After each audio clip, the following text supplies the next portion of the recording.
Hey, Queer Platonic Besties. Welcome back to the channel, Queer Platonic Besties. Maybe my mother was right about you. You and your girlfriend having a fight literally is the same thing, if you think about it, of like the colonialization of the Congo. Like, maybe that's just like me being like super SJW and super woke. But whenever you come across a white person who's like, yeah, I love cracking whips, you're kind of like, oh, I don't think that you are allowed to do that anymore. This is like missed connection ads in Craigslist. I saw you at the 7-Eleven on 3rd Street. Your etnies were so white and crisp, polished and uncreased. The dog is actually the abuser in this situation, if you really think about it.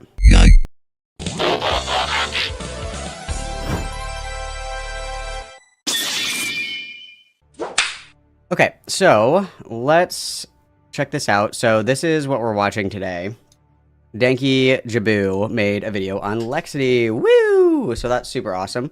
We love to see that. This is a long video. I'm sure a lot of this is going to be kind of retreading already known information or whatever. So for people who are asking who LEXITY is, worry not. I have my handy dandy LEXITY schizophrenic document here. So LEXITY is like a pretty big TikTok content creator. She was most popular for doing her fun fact videos. So kind of similar to It's JS, if you know who that is, if you're a TikTok person, where it's like, did you know that things that are poisonous, like you get sick if you eat them, but venomous means if they eat you, then you get sick. Like, you know, like fun little quirky little fun fact videos. That's what she was most known for. But that quickly took a turn for the worst because the lolcow gene was activated by one reason or another. So LEXITY is most known for having like insane BPD level crash outs, like just crazy crash outs on live stream. She was homeless allegedly, and then she crowdfunded $30,000 to buy a van, and then decided to convert the van into like a DIY, you know, van life kind of thing.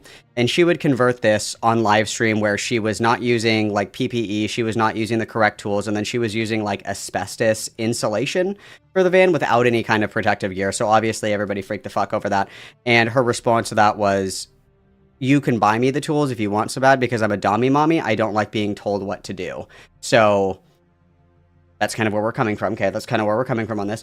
So this is kind of the list of what I have here. So she's also very sexually aggressive and sexually assaultive, and the timeline is, you know, Danky Jabu will probably lay this out in a much more concise way, but this is my list. So she has a couple of allegations where she would meet up with fans in real life and then be sexually aggressive towards them.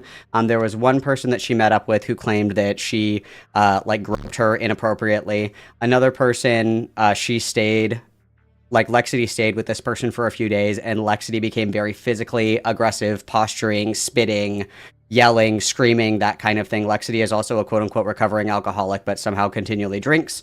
And then there's another person named Flowers and Formaldehyde who claims that LEXITY came to visit with her as well, and she woke up to LEXITY, quote, sniffing her crotch. That's pretty crazy. Early LEXITY lore is that she tried to steal a dog. She was living in a trailer park. She ended up getting kicked out of her mom's house for another thing later that we'll talk about. And she was living in a trailer park, and there was this dog that kind of like wandered around, and she decided to name the dog and then wanted to keep the dog. The landlord said no. And then she tried to essentially steal this dog, and then she has like a monumental level crash out on her live stream being like, I just want my fucking dog, like just freaking out like that, and it's not even her dog. So she has like really serious anger issues. She has like literal, like I'm not kidding, like if I was drywall, I would be afraid. Like those kind of levels of crash outs, okay? Polycule, a lot of her moderators on her Instagram and her TikTok are in high school. She said that she's the trans Malcolm X, but she also says the N-word, and then she lied about saying the N-word, but there's obviously clips of her saying the N-word, so I don't understand that. She also said that trans people are the most oppressed, so by virtue of being trans, you unlock every slur, which is awesome. I didn't know that, so surprised if you're trans, you can actually say every slur. That's really cool. Write that one down. And then she also hates cis women for some reason, but she only ever sexually pursues cis women. I've never known of her to sexually pursue anybody who is not a cis woman. And then she also makes this argument that dogs can consent to drinking alcohol because dogs will eat rotten fruit, which sometimes can ferment into like some type of alcohol or alcohol adjacent hooch kind of thing. But that dogs can eat rotten fruit, therefore they can consent to drinking and consuming alcohol and getting drunk. which is scary because if you think that by virtue of like a dog curiously eating, you know, like it off the ground or whatever, that means that the dog is like willingly consenting to consuming alcohol. Obviously, there's scarier places that can go, which it has, by the way, because there's allegations that she lets her dog lick her dry when she gets out of the shower, which, think about that. She also has like her at-home tattoo gun, and she tattoos herself in her asbestos ban without being, you know, clean, sterile in any kind of meaningful way. She also encourages her followers, which are mainly young people, to tattoo her name on their body, which is crazy. I believe that she abuses stimulants. That's my opinion. Her pupils are always blown, even if there's like a light in her face. So I believe that she is abusing stimulants. That's my opinion. I don't have anything to substantiate that, of course, but that's my opinion, especially because she goes several days without sleep often, which is indicative of somebody using some kind of stimulant. She suicide baits to her audience pretty regularly. She doesn't care about not safe for work topics and things like that because, quote, minors will see it anyway. And then I said probably a dog because she was like, you know, the whatever. And then so we interviewed Marcella, who was one of the people that LEXITY allegedly abused. That was a really good interview. All of those videos are still on my YouTube channel. If you guys are unfamiliar with the lore of the LEXITY universe, you guys are more than welcome to go and check that out at a later date. But I imagine that Danky Jabot is going to kind of recap a lot of this stuff for us, which is going to be very helpful. Because though this is a niche grazing cow, there is quite a lot to it, and she was also recently arrested for domestic abuse in relation to her partner at the time, who was pregnant, and then resisting arrest when she was, you know, confronted. And I will say that there's a pretty sizable Reddit community that A-logs her. To my understanding, that she's not really A-logged on any other site. She's pretty low-key as far as, you know, content is concerned. It seems to be this one active community on Reddit. And to my understanding, there were people in there that were A-logging her and constantly doxing her no matter where she went, which I find to be deeply inappropriate. And there was also an instance where CPS was called on her partner because at the time that LEXITY was living with this woman who she later on went to allegedly assault, you know, she was arrested, she wasn't convicted. She, somebody had called CPS on her, which I think is crazy. You guys don't know these fucking people, okay? Like, why drag the child into this? That's kind of fucking crazy. And I remember for a while there some of the Reddit was kind of snarky about a lot of people that were covering this, and it's like, you know, you're not better than any other of the A-logging sites just because you guys gender LEXITY correctly, because you guys are arguably doing worse by actively doxing every place that she goes to in her van, and you guys are way worse by actively going out of your way to try to interfere with her in real life. To my understanding, and this has been deleted off of the Reddit, but early in on the Reddit, there were a lot of people talking about potentially doing like honeypots to like try and meet up with her in real life to get content, which I also find inappropriate. You know, the good cows will milk themselves. They don't need your help, that kind of thing. So, you know, disclaimer, of course, that I think that all of that's vastly inappropriate. The good ones are they're self-maintaining. They don't need you to help them. You know, they make content on their own. They don't need your help to do it. So that's my opinion on all that. LEXITY, or Anastasia, is a TikTok comfort creator.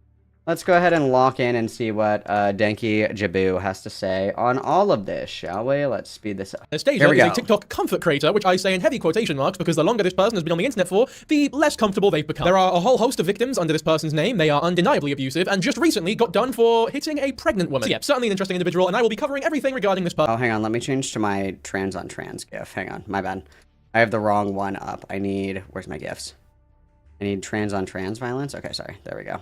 Better. Awesome, but first, thank you all so much for 300,000 subscribers. We did it. We finally got to it by the end of the year. There was a real risk that we wouldn't get to it, and I was genuinely worried there for a little bit, but you guys showed out, right? You pulled through. And I really do genuinely. It is a bit funny that we just got the 100K plaque like last week as I hit 300,000, but you know, I still have this thing. Love to see it. Love to see it. One of the older videos, but I've still got this sort of whiteboard painting thing that my girl drew me when I hit 100K, and now we're at 300K. All right, now you're gonna have to blow a cock on the bottom right. So yeah, man, it really does mean the world to me. This job is an absolute dream come true, and I really can't thank you guys enough. Enough of that though, because realistically, who actually cares? Let's start talking about LEXITY, otherwise known as Anastasia. I think they've changed their name a few times, but currently they go by Anastasia. You can have a look at her TikTok over here with 140,000 followers. I think that they've been deleted a few times, so I'm not sure about. And they've also got a very fluctuating follower count. They've lost a lot, they've gained a lot. It's one of them accounts. They got popular sort of discussing mental health topics, a lot of fun fact videos that work their way into the algorithm, as well as sort of songs every now and then. And unironically, they're actually. Ooh, guys, I totally forgot about the beatboxing. I'm so sorry.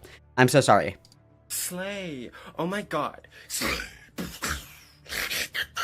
Whose video was that in? That was in Riley's video, wasn't it? Riley Elena also has really good coverage of LEXITY, in my opinion.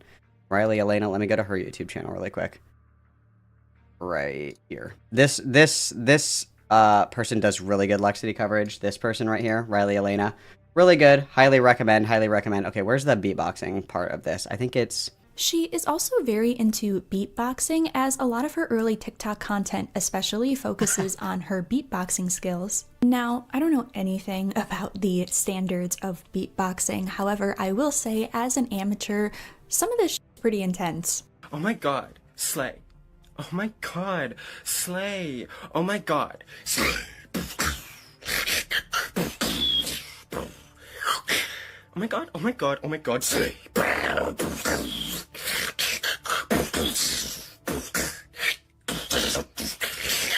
Slay. Like, we're just messing around, guys. We're just messing around. We're just having fun. We're just messing around. Guys, one's in chat if you want me to learn how to beatbox. Guys, one's in chat if you want me to learn how to beatbox. One's in chat. You know, quite talented musically. I don't mean in terms of like singer-songwriting, but they are quite the beatboxer. Like, have a look at this. This is oh, there you she puts it in the video anyway. Genuinely mind-blowing. We get it twice. Like, this is pretty good. This is pretty good. This is pretty good. This is pretty fire. I'm not gonna be that's pretty cool. Like, I'm not gonna be like a universal hater. That's actually pretty sweet. That's actually pretty sweet. That's pretty cool, but... You know, that's cool. Also cool. Also cool. That one not so much, but whatever. You get the point, right? Those are cool. Those are cool. Does anybody know how to play the spoons, guys? Anybody know how to play the spoons? Really important question. Slight tangent. Anybody know how to play the spoons? Because I would love to learn how to play the spoons. Anybody? Anybody? Anybody willing to teach me how to play the spoons? Please respond, not clickbait. She also has this really fun quirk where at the start of all of her videos, she refers to she goes like, oh, hello, sweet pea. She refers to the audience as sweet pea, which you can even see in the middle of that sentence. I cringed a little bit because I realized just like, oh god, that is awful. I don't like that at all. Hey, sweet peas. Hey, gorgeous. Oh, that way they switched it up on that one. Gorgeous. Hey, sweet peas. Hey, sweet pea. Hey, sweet pea. Hey, sweet peas. Hey, sweet pea. Hey, we're platonic bestie mates. How we're starting every stream from here on out. Hey, queer platonic besties. Hey, queer platonic besties. Welcome back to the channel, queer platonic besties. Queer platonic besties, what's up? That's what we're gonna do now. You guys have been renamed, sorry. Hey, sweet pea. Hey, sweet pea. Hey, sweet pea. Hey, sweet pea. Hey, gorgeous. Hey, sweet pea. Okay, so they seem to change between hey gorgeous and hey sweet pea, maybe depending on how they feel that day. But what I can say for sure is that I really don't like it. I fucking despise it. I hate it. I don't like it. I don't even like when YouTubers like come up with names for their audience. It just comes across to me as such like blatant. I've taken a YouTube 101 course and they said that we need to call my subscribers something so that they feel as though they're part of the community or some shit. I've never been a fan of that. I've always thought it was giga cringe. This is basically your guys' YouTube channel, if you think about it. It's basically yours. True. And for those coming at me, were like, oh no, you called your fans danky giblets that one time. I never intended for that to stick. Danky giblets? Oh. And I really hope it hasn't, actually. I said that once, and you man just ran rampant with it. I've got about 50 Instagram followers with the username Danky Giblet, and it's infuriating, honestly. It's like, do you guys know what a giblet is? It's like the little ugly bit of the chicken or turkey that no one wants or likes. Anyway, just for context again, here's a fun fact video that she made, and she was so popular for. Good morning. Have you ever noticed how a lot of button-ups have like a slightly different pattern on the inside of the cuff than they do on the rest of the shirt? Let's say you can do something that I've heard called an Italian roll. If you fold it up once so that the bottom edge of the cuff lines up with where your elbow is underneath the shirt, then you fold over the folded part once and work it a little bit to get it all flattened out, you'll end up with like this shape, where you have like all three layers. Here's one more. This one got a lot more views. This was like their first claim to fame. I think the first video that they made that went viral. What's the proper etiquette when you pick up a rock and there's a cool bug underneath and you want to put the rock back? Do you put the rock back on top of the bug? Because I feel like I might squish the bug, but if I put the rock back next to the bug, I feel like I've ruined the bug's little hideaway. I don't know. I just want to be polite to bugs. I love them, you know? Sort of spitting bars on that. I love bugs. You guys ever see that movie Bug's Life? It really makes you think, doesn't it? It really makes you think. Well, I'll give her that like. But you can see a large part of her community as well. It's just sort of these comments thirsting over her. I was mostly focusing on how beautiful you are. Yeah, bug cool. Blah, blah, blah. Proper name, place, name, backstory stuff. I love bugs too, but anyway, are you single? If you called me cute, I'd faint actually. This one here calling her gorgeous as well. I'd want you to take me and the rock home, so I don't know. Listen, everybody has their taste, okay? Everybody has different opinions on physical attractiveness. I personally, I would just say pass. That's me. I would say pass. But, you know, everybody's entitled to their opinion. It's a free country. But you can see here, like, she definitely plays into the whole people think that she's very attractive sort of thing. Hey cutie, I'm gonna let you in on a little secret. Humans are animals, and they need to experience fight or flight every once in a while. And if you don't put yourself in fight or flight, your body will put you in fight or flight for you. And it will be a lot less comfortable if you don't know what's happening. So go do something crazy. Go do something that gets your adrenaline pumping and your Guys, literally rob a liquor store, do it. Who cares? Guys, you need to practice regulating your adrenal gland. I want you guys to rob a bank. Just do it. You know, practice. Or when the end of the world comes. You know what I'm saying? Go ahead, do it. It's good for you. racing. Ask a stranger if they want to kiss you. I don't know. Watch a horror movie. Get a piercing. To be fair, that is true. You know, you want a bit of fight or flight every now and then. The hot water went off in my flat for like a day, and oh my god, it was awful. I had to take a cold, like an ice cold shower. The heating was off completely, so it was the coldest that the shower possibly. Why could you just like not wait to take a shower? I don't think that I would take the cold. I think I would just wait. Or I would like text somebody and be like, hey, can I come and take a shower at your house? I don't have hot water. I don't know. Okay. He could have been. I would show you guys the video, but I don't want to end up on one of them like sort of weird men moaning fetish accounts, which I definitely would end up on if I showed you the video, by the way. Because the noise men moaning fetish account?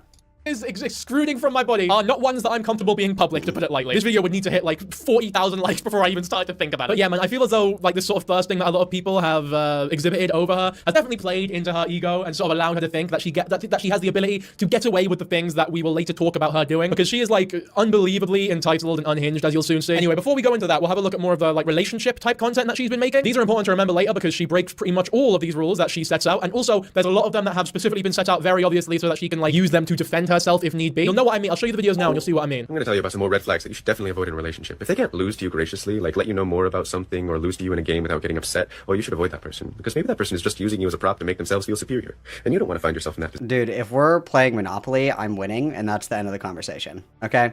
You can think that's a red flag. Okay, if we're playing Monopoly, I'm winning. There's no other options, so. Because a person like that is going to avoid things that you're talented and good at just to make themselves feel good. They only want to engage in things that they're better than you at. You don't want that. You want somebody who's going to build you up and engage in your talents to make you feel good and special, don't you? And on that note, another red flag you should avoid is people who can't fill your needs, or rather people who get mad at you when you have needs. Like if you tell someone that you have a need and instead of empathizing with you about that need or trying to... my need is that I need $1,000, and if you guys don't meet that need, then like you're abusive. And that's a massive red flag. I think that you're violating my boundaries. You will be hearing from me in the form of a 200-page Google document expose. Thanks so much. Fill that need, they just get mad at you for having needs. Okay, so remember that, you know, being able to control your anger when things aren't going your way, right? To paraphrase slightly loosely. If you want to get really specific, sort of avoiding things that you know your partner is better than you at, which I suppose on a level is a totally reasonable thing to want to avoid. But if it's like, I don't know, if your partner's a fucking chess grandmaster and you've never played in your life, obviously you're not going to want to play them in chess. I'm going to say this part extra. I am like just definitionally better at everything. Like I don't know what to say. Like I just can't relate. This just isn't relatable to me. Anything you can do, I can do better. I can do anything better than you. Loudly, so that my girlfriend hears me and comes in and gets really mad. See, my girlfriend can't do anything with me because I'm just so much better than her at everything that she never wants to do anything with me. So true. You hear the footsteps? Here she comes. What are you talking about? VGK? I don't know what you're talking about. Right, okay. Well, it's true though, isn't it? What? Whenever we go out to fun fairs and there's shooting games, you never want to play them with me because of how you got embarrassed the first time. Remember what happened? Do you want to know what happened? But do you want to reiterate what happened? But do you want to say what happened when we had the shooting game? My gun was broke. No, it wasn't actually. No, because I took your gun and I shot. Okay, thank you. Recommends you should make the first move and take responsibility. That's true, I guess, like especially the last half. Like when guys. someone asks you to apologize or tells you that you need to do it, when you eventually do it, it means fuck all. Like because you've been told you need to do it, it means nothing at that point. Or at the very least, it's like a 80% less substantial. But with that first bit, I'm not sure I'm on that. Because it isn't possible to feel the way that you have made someone else feel. Like I don't know, some fucking white kid microaggressors against like, you know, a black dude. As much as they might feel bad for it, they might feel some sympathy, they might feel regretful for what they did. They can't really empathize and feel the way that they made said person feel and apologize for that reason, right? And to claim that they could is equally as ignorant as whatever the microaggression was. Probably more so, in fact. Yeah, I mean, it's just impossible to feel exactly how others feel. That's why the term empath is so fucking infuriating to me. I think true. If somebody says that they're an empath, you guys, you have to run. You have to trust me on this one. If somebody says that they're an empath, they're actually like Jeffrey Dahmer waiting to eat you in not a hot way, okay, in like a cannibal way. Like, people who self-describe as empaths are probably closet serial killers. I'm not even kidding. I'm not even kidding. They're crazy. They're crazy. I can just intuit your feelings. I just know what you're feeling. I just know because I'm an empath, babe. Trust me. I know. Empathy is a fine word if you play with it sort of fast and loose. Like, I understand loosely how you might feel because I've been in similar situations and that, but you cannot feel the exact feeling. It's just not possible. Whenever people claim that they can or that they are like actual empaths, all it says to me is, I have a god complex and you need to stay away from me at all costs. True. He's so correct. He's so correct. I'm sorry, bitch. You can't mind read me. All right. Your tarot cards are not telling you my true thoughts or intention. And the problem with people that proclaim to be empaths is that they'll ascribe intent to you, or they'll have a belief about you, and they think that they can intuit it, but you can't. And so you can never convince them out of that, right? Like, if Phoenix says, Malcolm, I'm an empath, and I think that you're actually really fucking upset about losing Subnautica. I think you're really fucking upset about it. I can feel it. I'm an empath. I can tell that you're really upset. And I say, I'm actually not upset at all because I didn't actually like lose any of my progress. I'm not mad at all. I'm actually completely fine. And Phoenix is like, no, because like you're being defensive right now. You're deflecting. Like you aren't actually being honest with me because I know that you're upset. They feel like they know your true internal state, and they cannot. Blame every bad behavior that I exhibit on my empath trait. I'm just making this video to remind myself why I'm breaking up with my partner. They told me that they wanted me to be a man, just a man. I'm omnigender, so I'm a man and a woman, but telling me that you want me to be just a man is wishing me to be someone I'm not, and that's really gross. They abandoned me when my tires got slashed, which was a hate crime, and I really needed their emotional support. It was a hate crime to be abandoned? It was a hate crime to get dumped. Dude, this is fucking Kino. I can't wait to like gaslight and manipulate everyone. You can't stop being my friend because you're abandoning me, and that's abuse. You can't. Sorry. No, you have to pay for my brunch. I know that you only got a salad, and I got a mimosa flight and 2 entrees and an appetizer. I know, but you're abandoning me if you don't pay the bill. I don't know what to tell you. You asked me to come to brunch, so stop abandoning me and get out your fucking credit card. Get those points, rack them up. But they broke up with me because they didn't want to wake up with me. I waited several hours for them to wake up, which I do every day because I sleep less than... Awaken. Me after I put mushrooms in my coffee. Just kidding, don't do that. them. However, every day they tell me that I don't wait for them to wake up, and they get mad at me when I eventually wake them up because I have to exist in the space because I'm not just going to wait forever. What else? Oh, when my mother kicked me out of my house, they abandoned me. They broke up with me. They broke up with me because... Ooh, I totally forgot this. Important lore. Totally forgot this. So Lexity was living with mom. Lexity's mom and dad not together. I don't think that we know anything about dad at this point. I don't think we know. However, Lexity lived with mom. Lexity was an adult. Lexity's mom had OC, or has OCD, and like was very meticulous about how the house was cleaned or something like that. Lexity's mom left to go and do something, like stay at a friend's house or something like that. Came back, house was super fucked up, went into the room to confront Lexity, and Lexity had somebody over, like, and they were both naked in bed, and so Lexity had like a level 27 nuclear fallout, Hiroshima, like the reactor is responding negatively to the water exposed, you know, to the core or whatever. Level fucking meltdown about this. And then there was actually a protective order that was put in place by the mom against Lexity, and then that got dropped later for whatever reason. I don't think that there was ever an explanation as to why that was dropped, but I could imagine obviously there are circumstances where people feel pressure in one way or another to not pursue protective orders, especially if Lexity said, I'm gonna fuck off, I won't stay here or whatever. It's like, okay, well then why continue with the protection order? I don't pretend to understand the inner workings of that, but there was at one point a protective order against the mom because the mom committed the cardinal sin of walking into Lexity's room after Lexity fucked the house up to be like, what the fuck did you do to the house? And then Lexity happened to have somebody over, and that was like a level 10 crash out. Because I asked for them to support me right before I was going on stage at an event where I was going to play flute boxing, and I wanted them to be there for me, and they chose to chop onions instead of doing that, despite the fact that the people they were working with were telling them that they would be willing to chop the onions for them and gave them every opportunity to leave, and I'm very upset about that because I had spent the entire day, well, actually several weeks, supporting them in exactly what they needed. Like, you can't tell me that this isn't like meth-induced psychosis. You can't tell me that.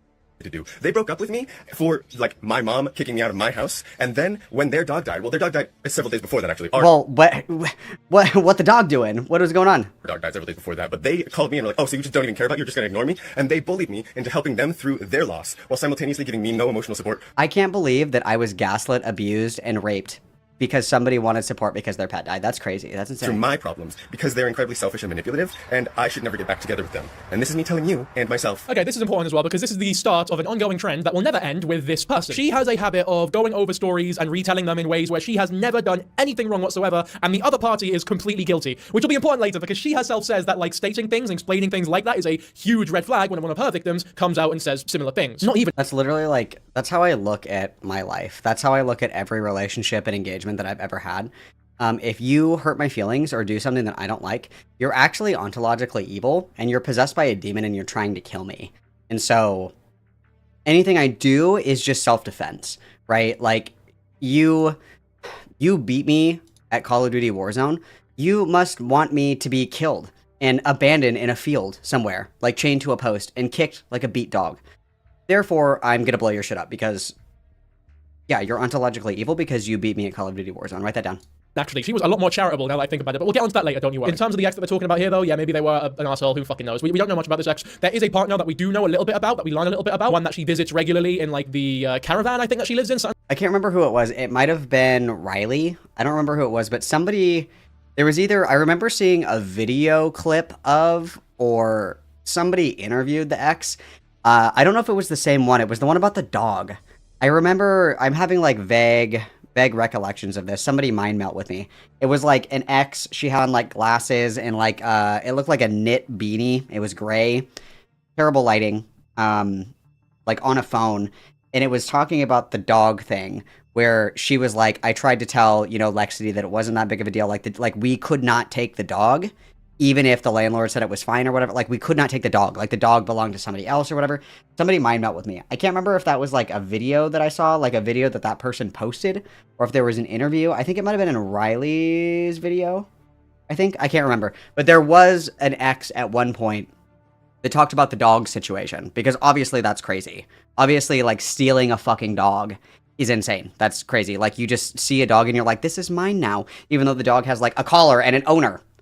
Kind of crazy. But I vaguely remember this happening. And that's a whole drama. It's a real big doozy, so stay tuned for that. That'll be the next topic we talk about after these relationship videos. This one here is pretty vital to understanding Anastasia. All emotions are actually equally valid, and that includes anger, actually. It's not like the one exception, the all emotions are valid rule. It's not any more or less abusive than any of the other emotions, like sadness. You can manipulate someone by crying at them, or just being really... I do this a lot. I cry at people. I'm like, what do you mean? What do you mean you guys haven't got any memberships? What are you talking about? I just thought that maybe, like, if you cared about me, that you would, like, buy or gift a membership. Or, like, if you cared about other people, even, because there's other people that don't have memberships. Like, I just thought that, like, I thought more highly of you, I guess, is what I'm trying to say. I just expected more, and maybe that was my fault. Maybe my mother was right about you. Based. Sad and self-destructive around them, you know, just like you can by screaming at them. And why would one of these things be more inherently abusive than the other one? I would suppose because screaming is a lot more in your control. Obviously, there are times if you have, you know, certain mental illnesses like BPD, which I believe that Anastasia is actually diagnosed with. Although on recent lives, she has said no, she doesn't have BPD, but she has autism. Either which way, for sure, there are, you know, certain mental illnesses or blockers or just, you know, things that certain people have that make holding back screams or, you know, quickness to anger a lot more difficult. But I think it is completely fair to say that generally, for the majority of people, it is a lot harder to fake cry than fake scream. Like, pretty much everybody can scream unless you, I don't know, don't have a mouth. It takes, you know, genuine skill. Dude, it would be like that who was it? Oh, it was Bunny Chan's editor roommate person. They didn't have a jaw. I'm opening the Matrix with my mind. I can see everything. Bro, what if they don't have a jaw, bro? They'd probably be dead. To be able to cry on command. I couldn't do it. To save my fucking... I'd have to, like, punch myself in the face a few times. But I could never be like, I'm gonna manipulate this person by crying or something. Oh, dude, I could totally cry on demand. I just have to think about that. I have to think about Wild Geese by Barry Oliver, and then Waterworks, you know? Maybe you sit down and you watch Schindler's List. You know, it's possible, okay? If you think about something sad for long enough, you can totally do it, but... I could, theoretically, manipulate someone by, like, screaming at the top of my fucking lungs, especially if I know that said person is just one of them people that sort of crumbles as soon as they get yelled at, which a lot of people are like that. They just start crying uncontrollably when people yell at them. Theoretically, just to be clear, theoretically, I wouldn't actually do that. Watch in 5 years, like, I'm gonna get exposed for some heinous shit and they're gonna use it. This clip's gonna look real bad if that happens, which it won't, of course. As long as you're not actually resorting... Why do people do this? I don't know, one day I might be exposed for being an evil manipulator, but it's definitely not gonna happen, guys. I feel like less is more sometimes. According to physical violence, there's no reason that screaming at someone is worse than crying at them. They're both just ways of inducing an emotional reaction in that person, right? And if you're... Well, you have to think about, like, the reason that yelling and screaming at somebody is bad and crying, quote-unquote, at somebody, whatever the fuck that means, is not as bad, is because, like, one is, like, an outburst of negative, like, emotions and rage, right? And in a vacuum, emotions aren't bad. It isn't bad to be mad. It isn't bad to be angry. It isn't bad to be, you know, rage-fueled or whatever. These aren't bad emotions. Emotions aren't bad. They're neutral. It's what you do with them. If you're so fucking mad at somebody that you're screaming at them, that's kind of like a negative action. But if you're so upset with a situation that your response is to cry, like, that makes a little bit of sense. And it's gonna depend as well on the other person involved, right? I don't think that anybody likes being fucking screamed at. I can't think of, like, anybody that's like, yes, I can't wait to get fucking screamed at. That's so awesome. Yes. I can, however, make room for people who are like, if somebody was crying, I'd probably be uncomfortable. But I mean, they're upset. Like, I understand, like, your mom just died. I totally understand it. And it's like, you're taking that emotion out on another person, right? Like, if you're crying, you're just like crying, right? But if you're yelling at somebody, you're using that, you're like channeling that to like project that onto somebody else. Versus if you're just crying, like, you're just crying. But yelling at someone is like targeting that in like a way, right? A way. You know what I'm saying? You know what I'm saying? You guys know what I'm saying. You guys know. You're empaths. You know. I don't even have to say anything. We can sit here in silence and you guys already know what I'm going to say because we're empaths together. Using that to coerce them, maybe it's the coercion that's the problem. Like, ignoring your emotions doesn't actually make them go away anyways. So if you feel... Yeah, I completely agree. Don't smoke in bed. I think that Lewis McClung should get back to me very quickly regarding the podcast idea that I had about reading books, okay? And I think that Don't Smoke in Bed would be an excellent addition to this podcast, as well as a lover of books. I think that'd be awesome. I don't mean in the sense where, like, Don't Smoke in Bed, like, is sexually attracted to books, but just, like, loves books, like, as friends, like, just as platonically loves books, I just wanted to quantify that, of course. Feel angry, you need to express that anger in some way, or you're just gonna have it come out in ways that you're not prepared for and aren't even aware of, maybe. And that's way worse for everyone involved, I promise. Like, yeah, but that's not really an excuse to scream at your partner. There are healthier ways to let your anger out than fucking yelling at your partner. I think crying at your partner is undeniably healthier than yelling at them. And to act as though they're on the same level is it's ridiculous in my opinion. And the only reason, well, I say the only reason, one of the reasons why she is saying this is because she has a tendency, as we learn later, to scream. And I mean yell for hours on end at her partners, right? We see some of it in her life. Have you guys seen that video of the lady that got pulled over by the cop and the cop didn't use a turn signal? And she's like, he didn't use his turn signal! Are you gonna give him a ticket? That's like LEXITY, like in every single video, just for the record. Just for the record. But her partners as well. Like, a large part of the abuse that she exhibits towards her partners is just yelling incessantly for hours over, realistically, fucking nothing. And a lot of the reactions in these partners is to cry, because having someone yell at you for hours on end, for many people, is quite a difficult experience, and it can lead to tears. So this video here is her trying to say, well, if I yell at you and you start crying, then we are equally as guilty as each other, in a way. I truly do believe that is what she is trying to get across here, but just, saying it in a smoother way, where maybe she can sort of come back to this video later on and be like, I knew they were manipulating me with their fucking tears. Shove anger down and pretend it doesn't exist. And when someone is angry, you can't just pretend like you don't have a part to play in that. Like, yeah, you might not want to change anything. They might be the one who is in the wrong in that situation, but you are definitely responsible. What? Sorry, this is like fucking victim blaming 101. Like, what is this? Just because you're being yelled at, it doesn't mean that you have a part to play in it or that you're responsible. That's like saying if someone cheats on you, you need to look back at your behavior and try to figure out what you did wrong to make them cheat on you. It's like, no, most of the time, in cheating at least, like, they're just a fucking arsehole. It's not your fault. If someone is getting abused, you should not be telling them that they are undeniably responsible for the abuse that they're getting. Maybe suggesting that looking back and trying to figure out where the red flags were and seeing where they could have sort of stepped out or behaved differently is completely fair enough, but to say that they are directly responsible for the abuse that they are enduring is... Bylonic for the $4.99. If I'm not mistaken, thinking that others emote to manipulate is a narcissist mindset. Very, very true. Thank you, Bylonic, for the $4.99. Everybody witness, please. And that's part of the thing is like the comorbidity and like the overlap of symptomology and the differential diagnosis between NPD and BPD it's a little bit tricky because they can manifest very similarly, but they have very different motivations. So, for example, like somebody who is borderline sees emotional reactions as them doing something wrong, and therefore they have to overcorrect or course correct because they think that because this person is having a big emotional reaction that they're going to abandon you, right? So let's say that me and Bylonic are best friends. We do everything together. We, hold hands and skip down the street to go and get brunch, on every Saturday because we love each other so much. And let's say that Bylonic and I get into an argument, and Bylonic is really upset and really hurt, and Bylonic starts crying when we're having this conversation. If I had BPD, I would probably think, oh fuck, dude, it's over. Bylonic is never going to want to be my friend anymore. Bylonic fucking hates me. Bylonic is so fucking upset with me. We can never move past this. Like, oh my fucking god, like, the only reason that Bylonic is acting like this is because Bylonic must hate me. I don't even know what to do right now. Like, oh my god, like, this big reaction means that everything's coming to an end. Crescendo, curtains, it's done. No more brunch with Bylonic. Somebody who is narcissistic will also have like a grandiose gut reaction to that emotion, but it's not in the sense of like trying to do damage control or in a sense to try to like desperately retain the relationship by like overcompensating for whatever the wrong was. A narcissist will look at things like that and say, Bylonic actually isn't even that upset. Bylonic wants me to apologize for what? For what? I didn't do anything. Bylonic is overreacting. I have nothing to apologize for. Bylonic is trying to cry because Bylonic wants me to feel bad, but I don't have to feel bad because I didn't fucking do anything, right? So you can see how when there's like this kind of overreaction to an emotional response, it's easy to have a hard time like distinguishing the two, because both might have like a really explosive reaction. Like somebody who's a narcissist might crash the fuck out and be like, why the fuck are you crying, Bylonic? Like, what the fuck, dude? Like, what? Why are you so upset right now? And somebody who has BPD might also in the same vein be like, I don't understand why you're upset right now. Like, I'm sorry, okay? I'm sorry. I didn't mean it. But the narcissist will believe that the emotional response is contrived and not authentic, and trying to invoke a specific controlled response in the individual, that it's not a real emotion, it's intended to manipulate, right? Yeah.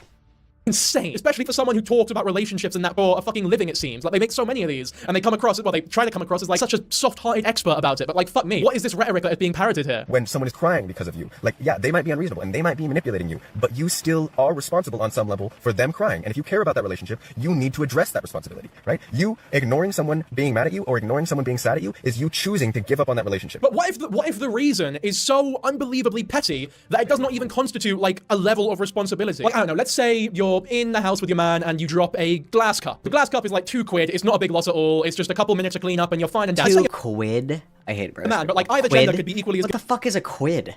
That sounds like a bird. Like a more gay quail. What's a quid? What does that even mean? What's a quid? What is that?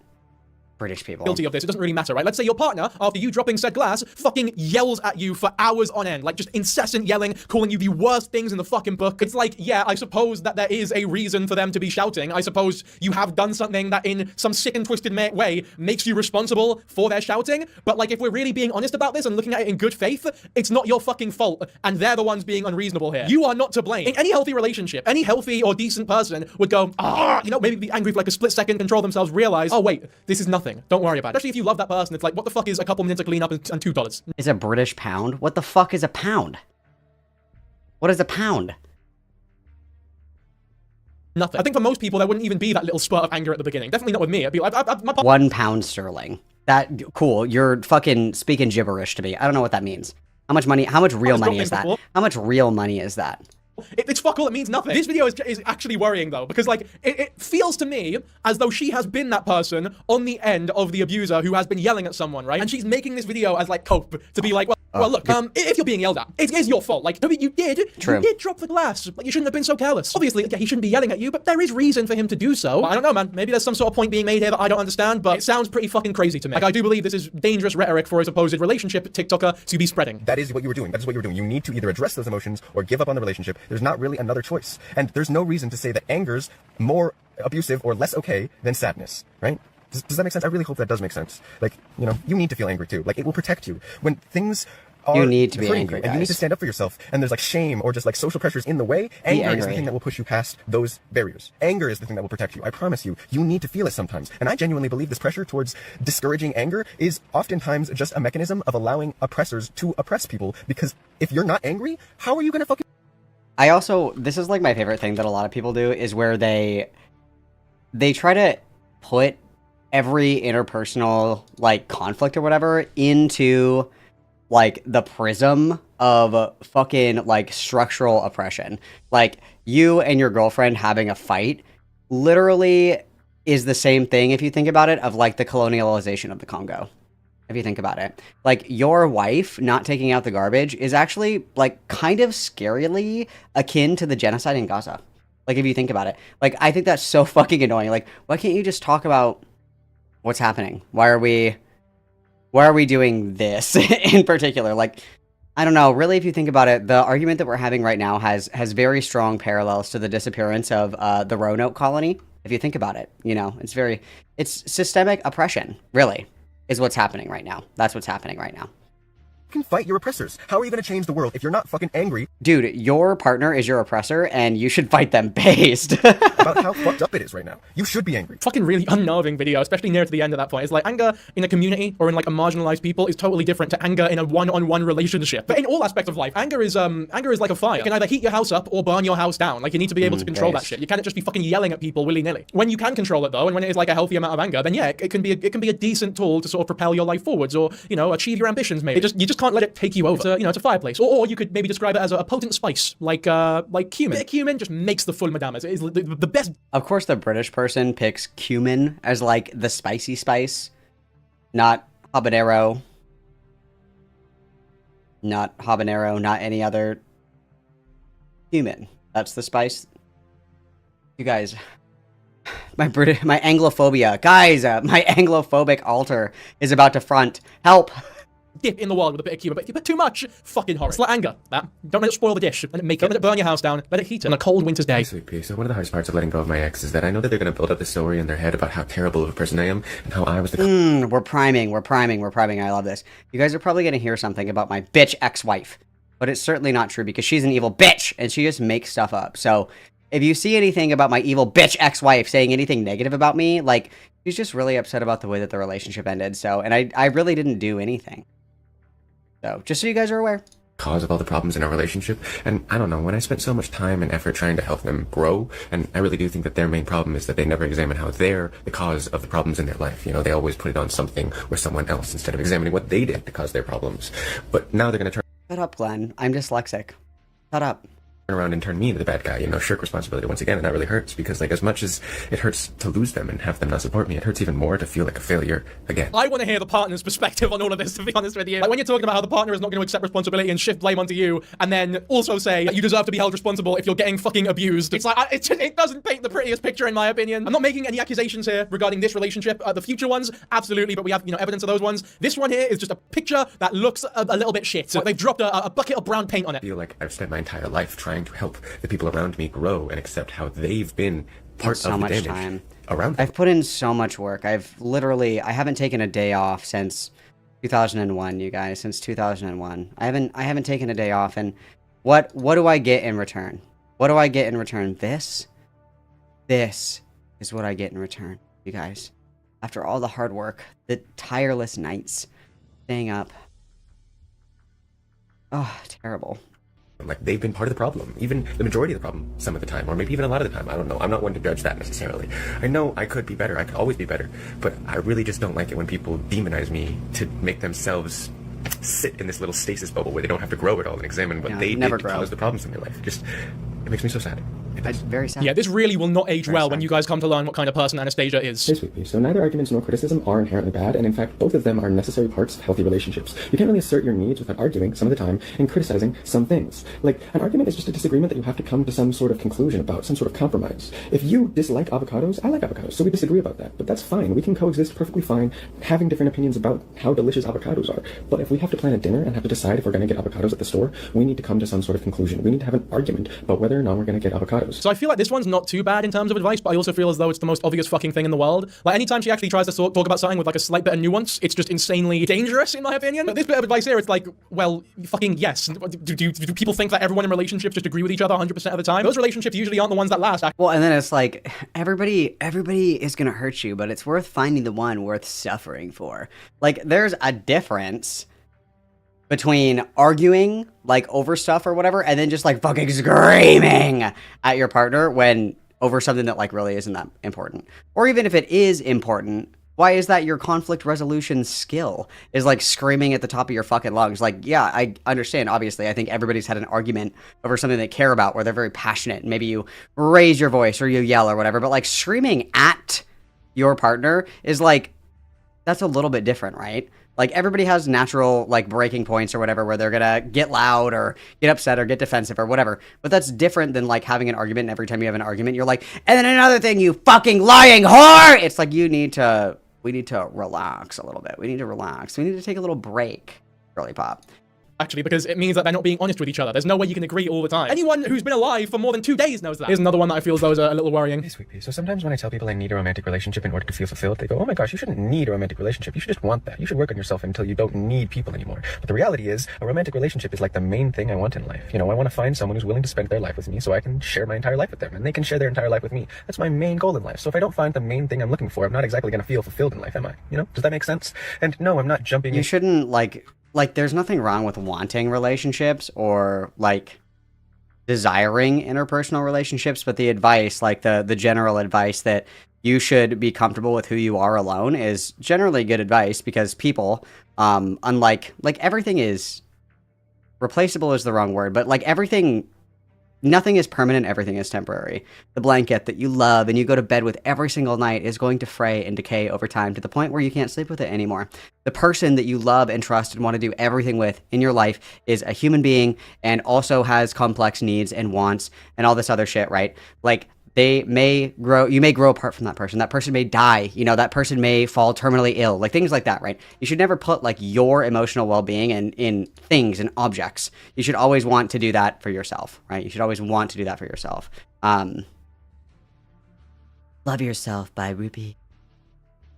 Into any old relationship just because I'm afraid to be alone. I'm very self-reliant, and I've been alone for quite a while, despite the fact that a lot of people are very interested in me. I'm still alone because I'm not just jumping. Guys, I'm still single, but I don't know why, because I'm such a hot commodity these days. I'm such a catch. I can't understand it. Into any relationship that doesn't. And then you can't really see. I mean, it's hard for me to zoom in. But like, her pupils are fucking ka-chow!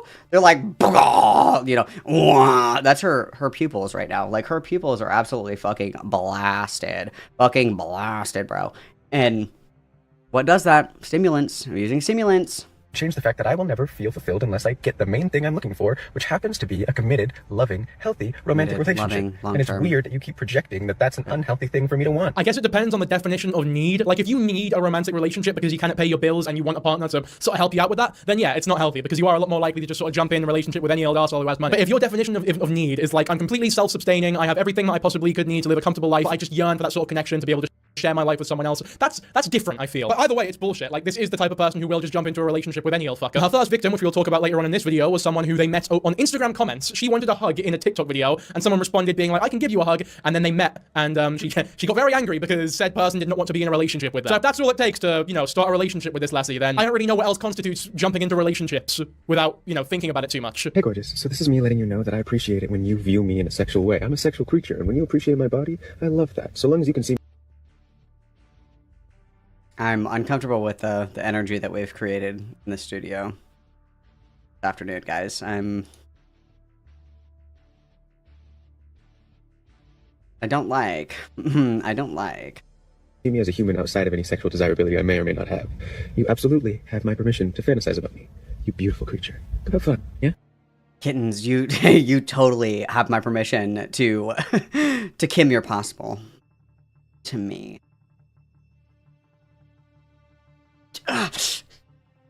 This is awful. This is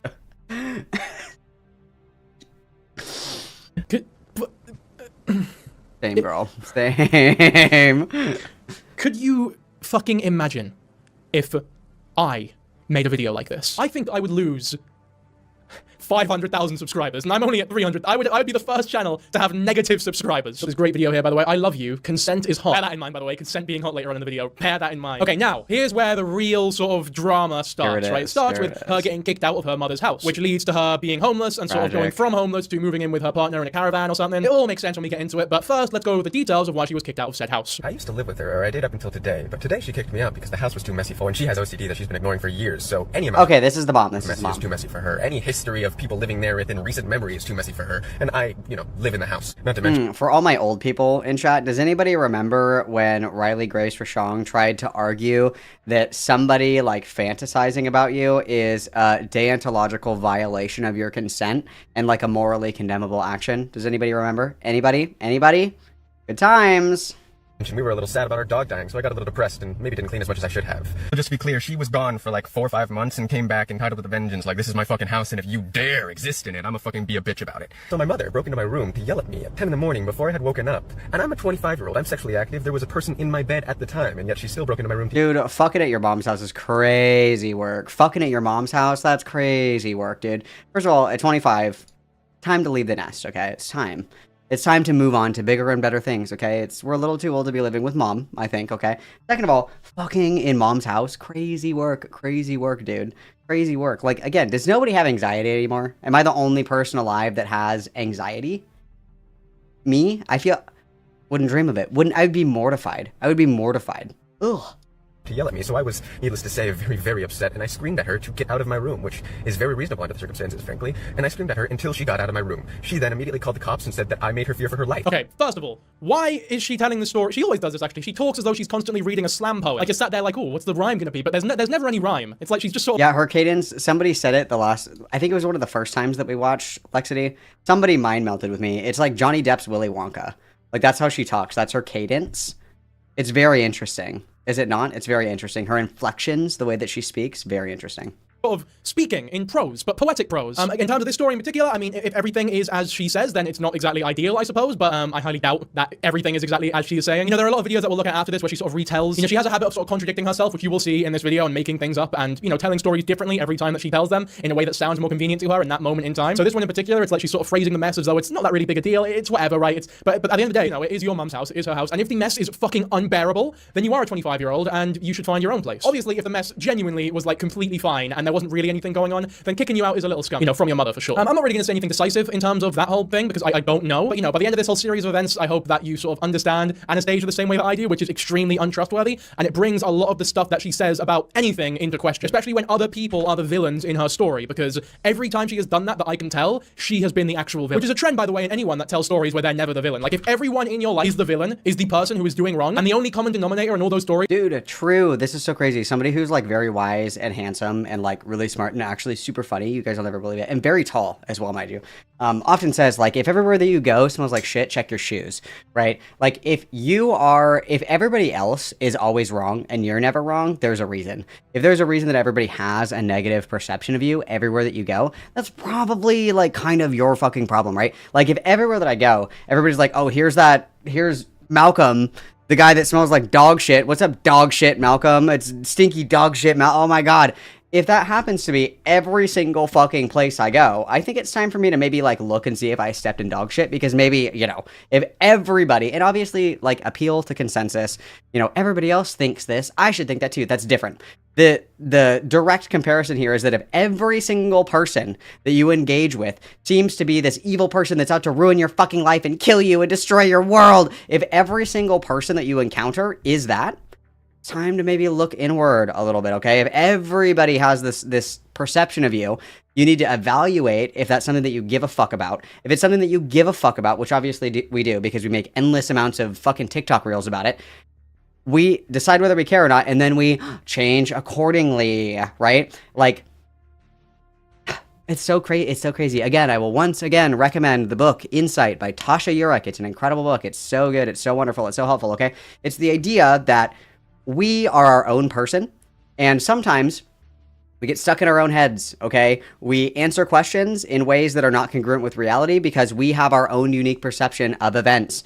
I think everybody fucking hates me, oh my god, wow! Maybe that's not actually true, okay? That's why you consult insight, okay? You get insight from other people around you, because regardless of who you are as a person, the way that other people perceive you and view you is a reflection of who you are presenting to them, and that might not match with who you feel you actually are. If you feel like you're a really nice person, but everybody says that you're a huge fucking asshole without missing a beat, every person's like, no, actually, you're like the meanest fucking person alive. There's something misaligned there, and you may need to take in outside information to be able to determine, what am I doing that makes everybody think that I'm evil? I wonder why that is. I wonder what I am doing to give people that impression. And then you can say, it's because I kick everybody that I meet in the shins. That's probably why they think that I'm okay.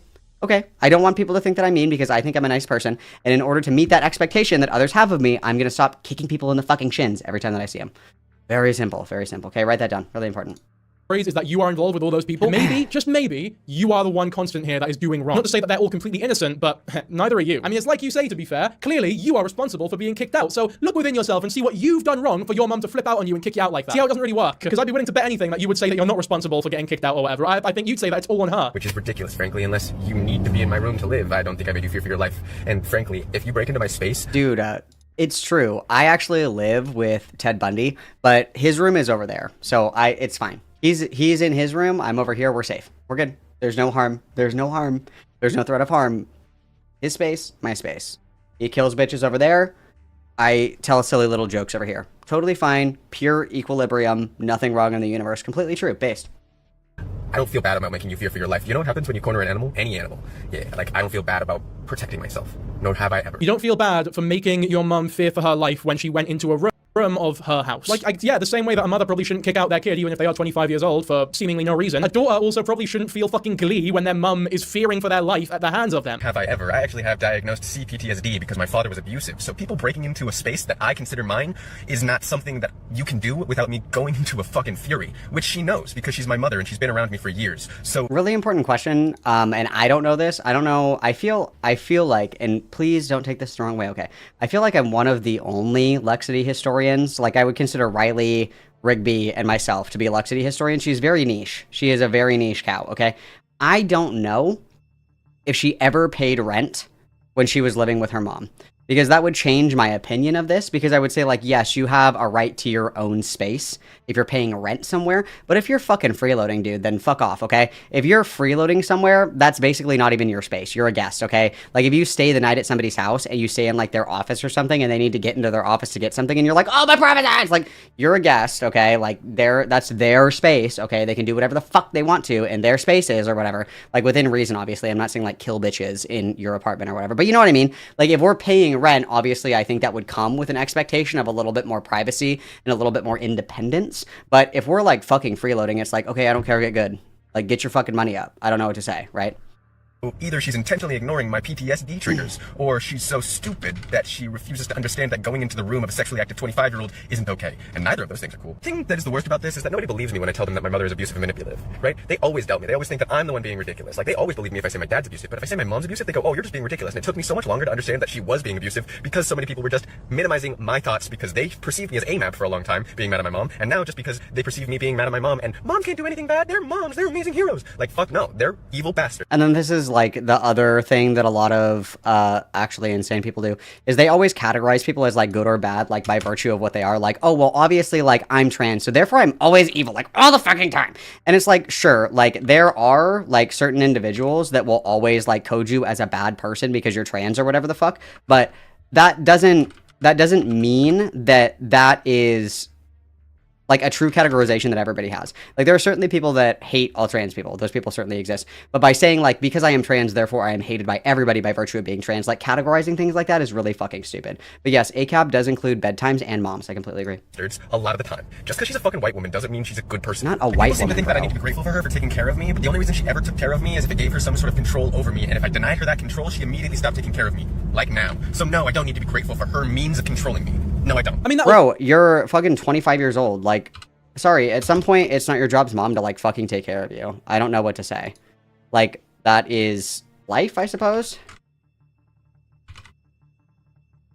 That's kind of life. You're old enough where your mom doesn't need to take care of you at that point, right?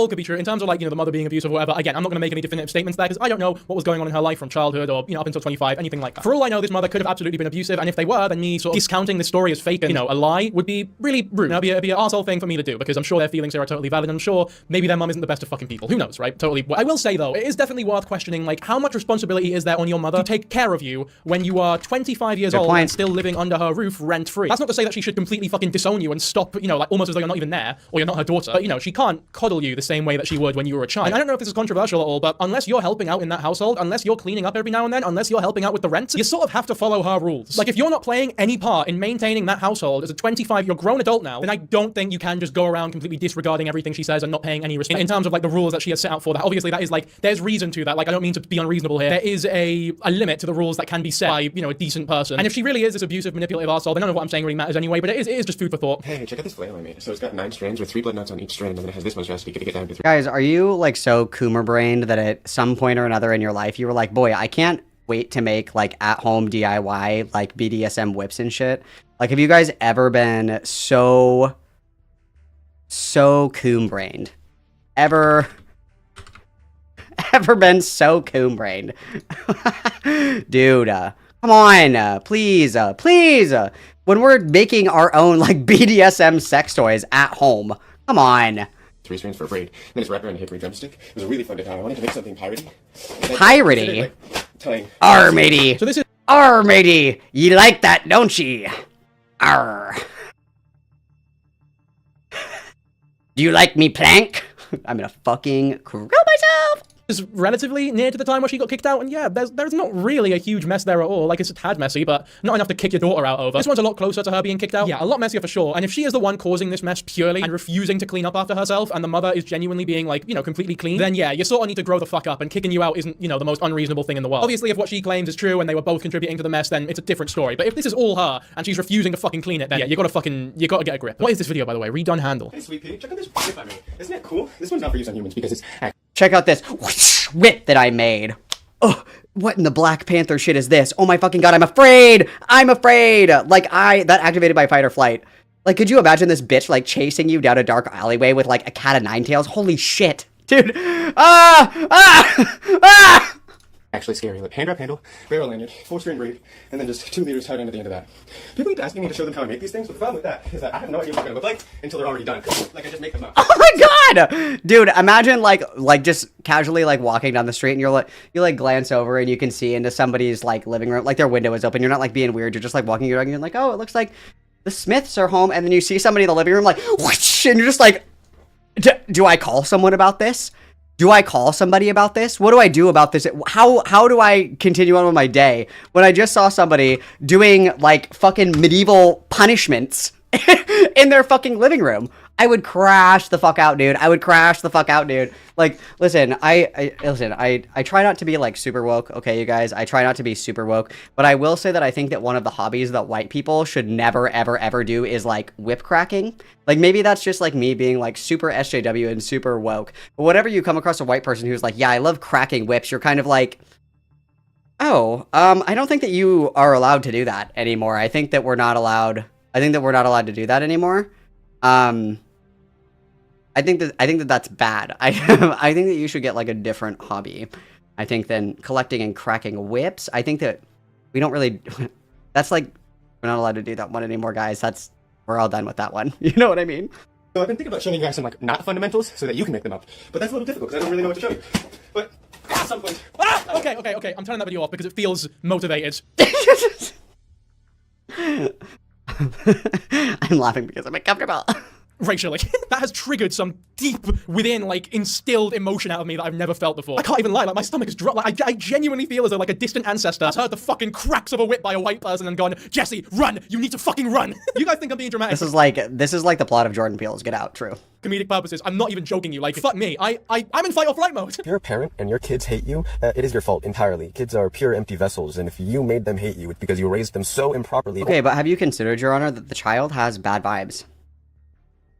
Very important question. But no, like, I think that, like, by a general rule of thumb, I agree with this blanketly, of course, is, like, if you are a parent with an estranged child, I would say probably, like, 85 to 90% of the time, that has a lot to do with the parent, I would say. But there are circumstances where, like, the child is actually the problem, right? Like, if you, like, I'm trying to think of it, like, if you have a kid and your kid ends up being, like, a fucking serial killer or something, and you don't want anything to do with your kid, okay, that makes sense. Maybe your kid is, like, a drug addict, and your kid, you know, has broken your trust so many times, like, in and out of rehab, unable to take accountability, like, continues to relapse, things like that. Maybe you don't feel like you can continue to enable this lifestyle, so you cut him off. Okay, that's one thing as well. Or maybe even, like, your adult kid, like, grows up and is, like, actually like a huge fucking asshole. Like, these are scenarios that aren't outside of the realm of possibility, in my opinion, but they're pretty small, right? Like, they're pretty small. Like, very, very rarely do you meet somebody who has an estranged adult child and the parent didn't do fucking anything, and it's all the kid, right? That almost never. So on the face value, I agree with this, but we do know, obviously, that LEXITY was being a proper trollop in her mother's home, rent-free, I assume, as well. Or you're such a bad person that they do hate you. It's your fault, I promise you. Again, this trend of sort of shifting the blame, like, no matter what happens, if she hates someone, it's never her Again, what did you say earlier about you having to accept that you are responsible for what like, other people do to you, no matter how abusive it is or what emotion is being used to abuse you? And now you're sat here going, no, it's all your fault, actually, not me at all. Seems as though you only need to hold yourself responsible when it's someone that you are affecting, and not the other way around. I got kicked out of my house without 30 days notice, and the way my mother did that is by going to a judge and saying that she was afraid for her life. And apparently, if you're just enough of a Karen, it doesn't matter if there's like a reason for you to be afraid, you just have to say you're afraid. Would you like to see a cop threaten my life to my partner? Is there any weapons in that room? Nothing. I won't have to shoot anybody, but I will if I have to. That's fucking insane, to be fair. That's like the most American fucking video I've ever seen. I don't want to fucking kill you, but I will if I have to. That's so American coded. That's so American coded. Let's get a sovereign citizen video as a palate cleanser before I have to go piss girl again. Let's get some sovereign citizen videos. There's a couple that are my favorite. Give me a good one here. If there's a sovereign citizen arrest video, you guys, I've seen it, okay? There's one in particular that I'm thinking of. It's like a couple that has like their car in a driveway. It's like parked in like the middle of the fucking street. And they like won't move the car. And the cops are like, if you don't move your car, like we're gonna tow your car. And they're like, no, you're not. And then they're like sitting and standing on top of the car. They won't let the, and in the time that this takes, the tow truck comes. Like they're arguing with this cop for so long, and he's like, you have until the tow truck gets here to move the fuck out of the way or move your car, or I'm gonna tow your truck and take you to jail. And it's like a 20-minute fucking conversation. And then so finally they arrest them because they won't get the fuck out of the middle of the fucking street. And it's like, yeah, I would have arrested you a long time ago. This one's good. This one's 47 minutes long, but this is one of my favorite ones. This is a guy that won't leave the doctor's office. Get up and act like a grown man and get up and walk out. Right? Put your hands behind your back and get against the. Oh, where's the old man one in the doctor's office? That's the one that I want. Hang on. They wanted to make an issue out of it after being told specifically that I could come here. Okay. So they're asking him to leave, and then like look at how long this is. So we're right now at 3 minutes and 22 seconds, and then we get all the way up here. So they're arguing with this guy for like fucking ever. And they keep telling him, they're like, if you don't get up and leave, they're going to trespass you. And if you don't leave, we're going to have to arrest you because it's private property. You can't be here after they've asked you to leave. And then look at this guy. He lays on the fucking floor. Look at him. Yes, because I had a cardiac event last week. You can see my chest just pounding and pounding and pounding. Okay. I need a few minutes. A few minutes? We've been here for like 10 minutes, bitch. 2 minutes outside. You need to leave this building now. Okay. Drag me out. Nobody's dragging you. Get up and act like a grown up. Act like a grown man and get up and walk. And then so they finally fucking arrest him, and he flips out. Leave me alone. Fucking leave me alone. Leave me alone. Come over. Like, yes, I totally understand you guys, the problematic existence of, you know, policing and the institutional prejudice and bias that the policing system has against all kinds of different marginalized people. I completely understand. Every once in a while, okay, there is some bitch that deserves to get fucking tased, okay? I see videos like this and I'm like, tase them. Tase them. I get so mad watching these videos because it's like 20 fucking minutes of the cop being like, hey, Jessica, I need you to leave the building. They're asking you to leave. This is a private business. They're not going to serve you. I need you to leave. And if you can't leave, then we'll issue a criminal trespass, and then we will have to arrest you for trespassing. And they argue with it for like 30 fucking minutes. They're like, please leave, please leave. We don't want to arrest you. Please, please, please. It's so much paperwork. Jessica, I'm begging you. I was off the clock 30 minutes ago. Jessica, please, I don't want to do this paperwork. And then Jessica finally gets arrested, and she's like, oh my God, stop. Oh my God, my right. I'm fucking leaving. It's awesome. It's awesome. Like, every time that I watch these videos, I'm like, back the blue, baby. Back the blue, baby. Red, white, and blue. These colors don't fucking run. Like, sovereign citizen people make me love the police. Suddenly, I'm like, Suddenly blue lives matter? Suddenly blue lives matter, guys? That's crazy. I can't believe you would say that. That's so insane. Like, I hate sovereign citizens. I hate all these bitches because they're so dumb. Like, I understand that a lot of people are oppositional to, you know, authority or whatever, but if a cop says you need to leave or I'm going to arrest you, that's called a natural consequence. That's called a natural consequence if you don't leave and you get fucking arrested. It was the same thing, and I'll use the other side of the coin here. January 6th, Ashley Babbitt, they were like, stop or we're going to shoot, stop or we're going to shoot, stop or we're going to shoot, stop or we're going to shoot. And then she still kept going. And so what did they do? They shot her. And it's like, well, geez, dumb fuck. I wonder if somebody let her know that if she kept doing that, she was going to get shot. I wonder if somebody said that. That's so weird. Like, my empathy like drains to zero when people are like, if you do not do this, then you're going to be arrested. And then they argue about it for like 30 fucking minutes. And then the cop's like, okay, like, I'm done arguing with you. Come on, it's time to go. You're going to jail. And they're like, wait! It's like, you had like 20 fucking minutes to like get your shit together. Like, I don't know what to say. Oh, it drives me crazy. I love sovereign citizen arrest videos, you guys. They're so important to me.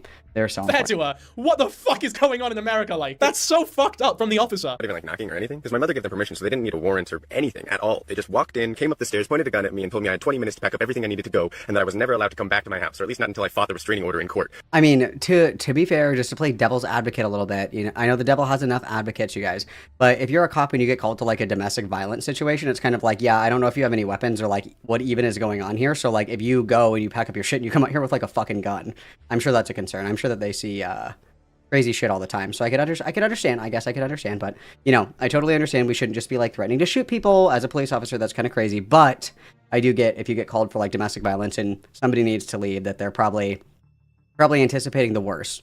And given that later, now that we have the gift of hindsight, we know that LEXITY was arrested for physically assaulting another person during a domestic violence call. So, I mean, it seems like that fear was probably warranted. So now I have to go to court to fight a restraining order filled with lies about me, which is absolutely infuriating because I don't even want to talk to my mom anymore. She's fully dead to me. I'm going no contact after this. She's abusive and she has ruined my entire childhood, and I'm not going to let her ruin my entire life.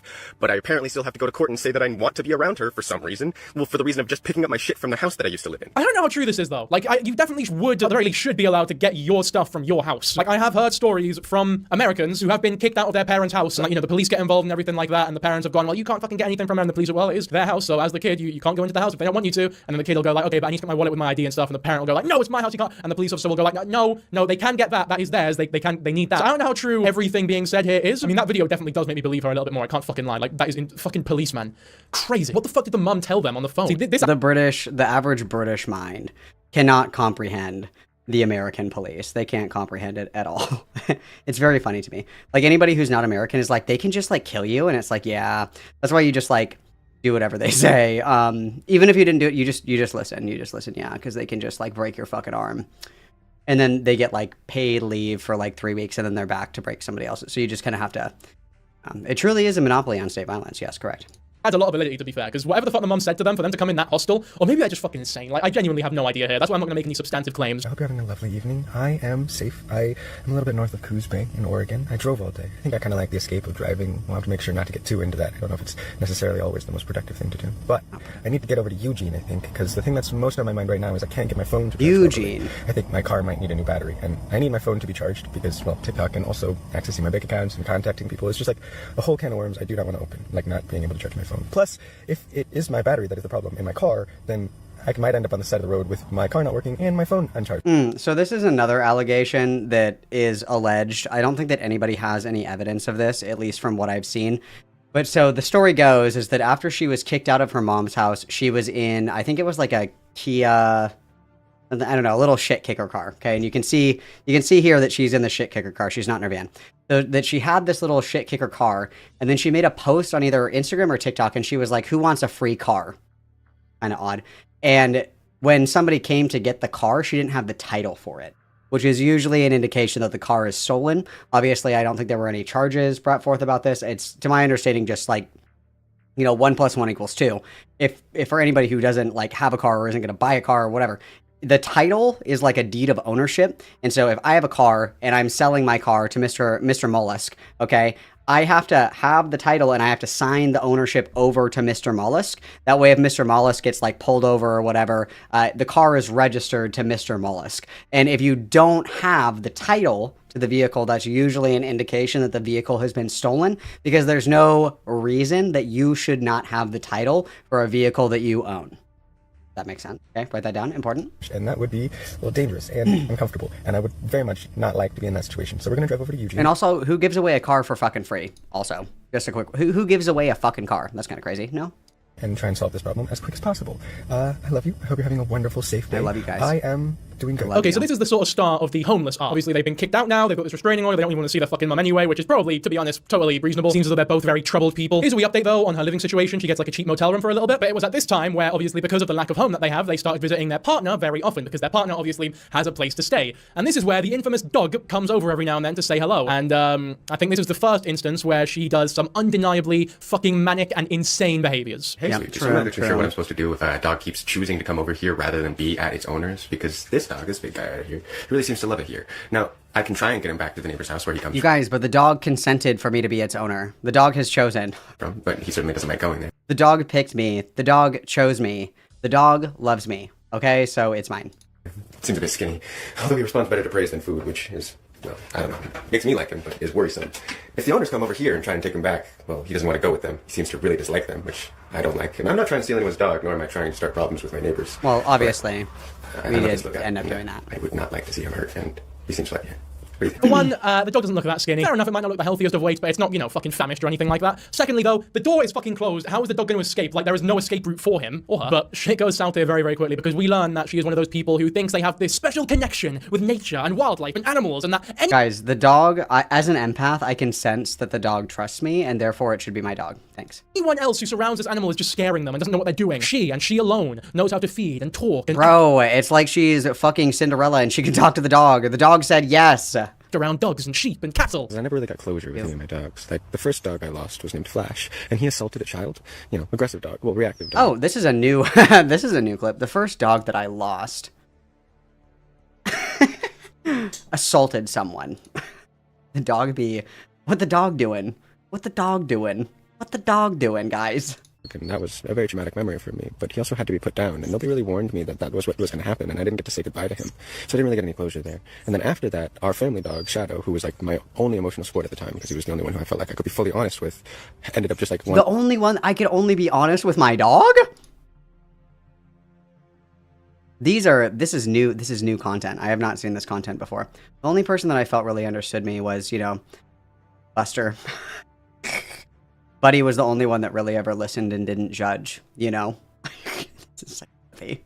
Wandering off and dying or being put down, I'm not sure, but he just disappeared one day, and then later my dad told me that he died, probably, and I never got closure there either. Then we had Dakota, which was my sister's dog, but then my sister like ended up not taking care of him, so he became my dad's dog, but my dad's super unempathetic, so I was playing with him most of the time. This is when I was in high school. Yeah, the dad is not an empath, so the dad cannot peer into the dog's soul and see the dog's intention. So he was kind of my dog, but not really my dog. But then when I left my dad's house, because my dad was abusive, so I left there in a hurry, I never really got to say goodbye to that dog. And I would have liked to. I loved that dog. I've never really gotten closure with any of the important dogs in my life, and recently there was this dog that kept coming over to the property I was staying at and saying hi and loving on me, and it was this beautiful, sweet dog with snowy white eyes and, you know, like gray on brown fur. This is like the way that this is like missed connection ads in Craigslist. I saw you at the 7-Eleven on 3rd Street. Your etnies were so white and crisp, polished and uncreased. The way that your Cookie Monster pajama pants fell so eloquently around your bodacious curves made my heart skip a beat.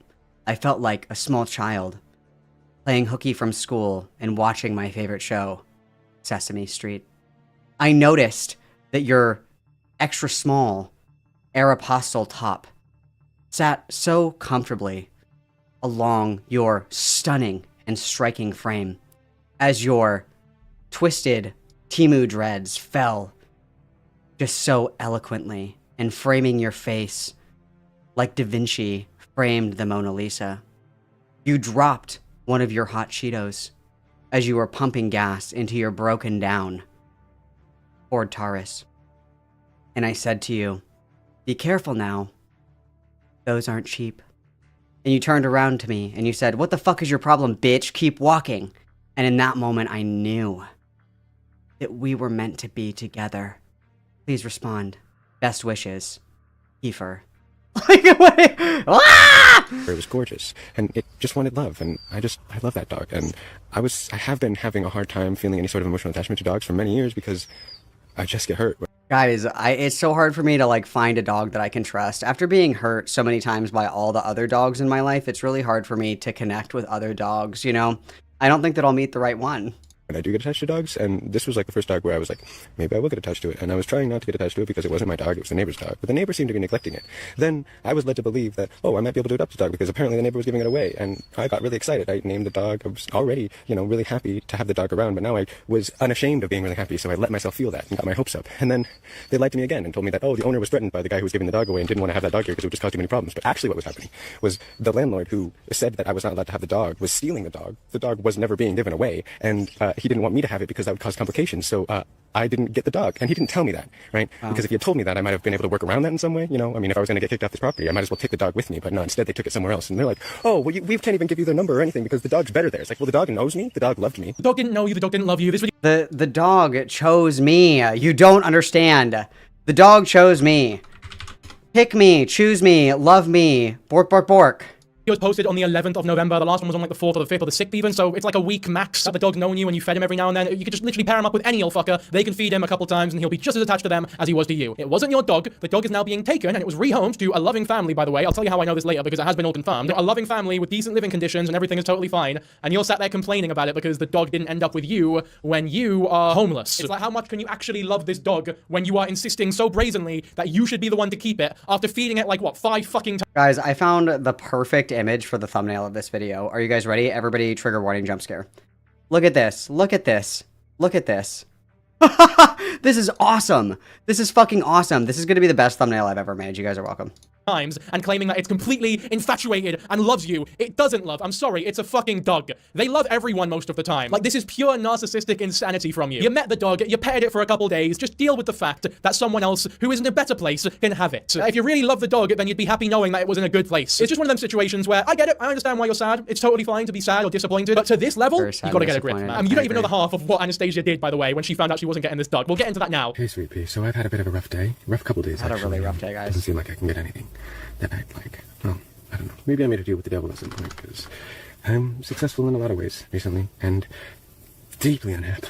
Like, I am so unsupported emotionally in my personal life. The dog is not here to vet my needs. It's really taking a toll on me emotionally that the dog is not here to comfort me in these trying times. Right now, I was showing a dog earlier in a video that, like, my neighbor wasn't taking care of and kept coming over here. I was then talking to some people around here, and I found out that, like, that dog was up for rehoming. Like, they were looking to rehome that dog, and I got my hopes up about adopting that dog, because it would be really nice to have something there for me right now. I got kicked out of my house. I'm not doing good. I'm not doing good. I'm not doing good. But my landlord, not gonna let me have that dog specifically because the person who's trying to rehome that dog threatened his life, and, you know, he's gonna take the loudest one side because that's the way it always works. And everyone else who lives here, everyone who lives here is cool with having the dog here. Some of them even want the dog here. Like Steve, this other guy who lives here, wanted the dog here, and the landlord told him no too. The landlord doesn't even live here. This video was a day after that dog video initially. Or on the same day, even. She said she showed the vid earlier. Like, what, in that day or the day before? It definitely wasn't a long... It's even shorter the amount of time. It wasn't even a week. It was like 3 days max. Anyway. Dude, fucking speed running, getting broken up and abandoned by your dog. That's crazy. What an insane speed run. Within days, you are left brokenhearted.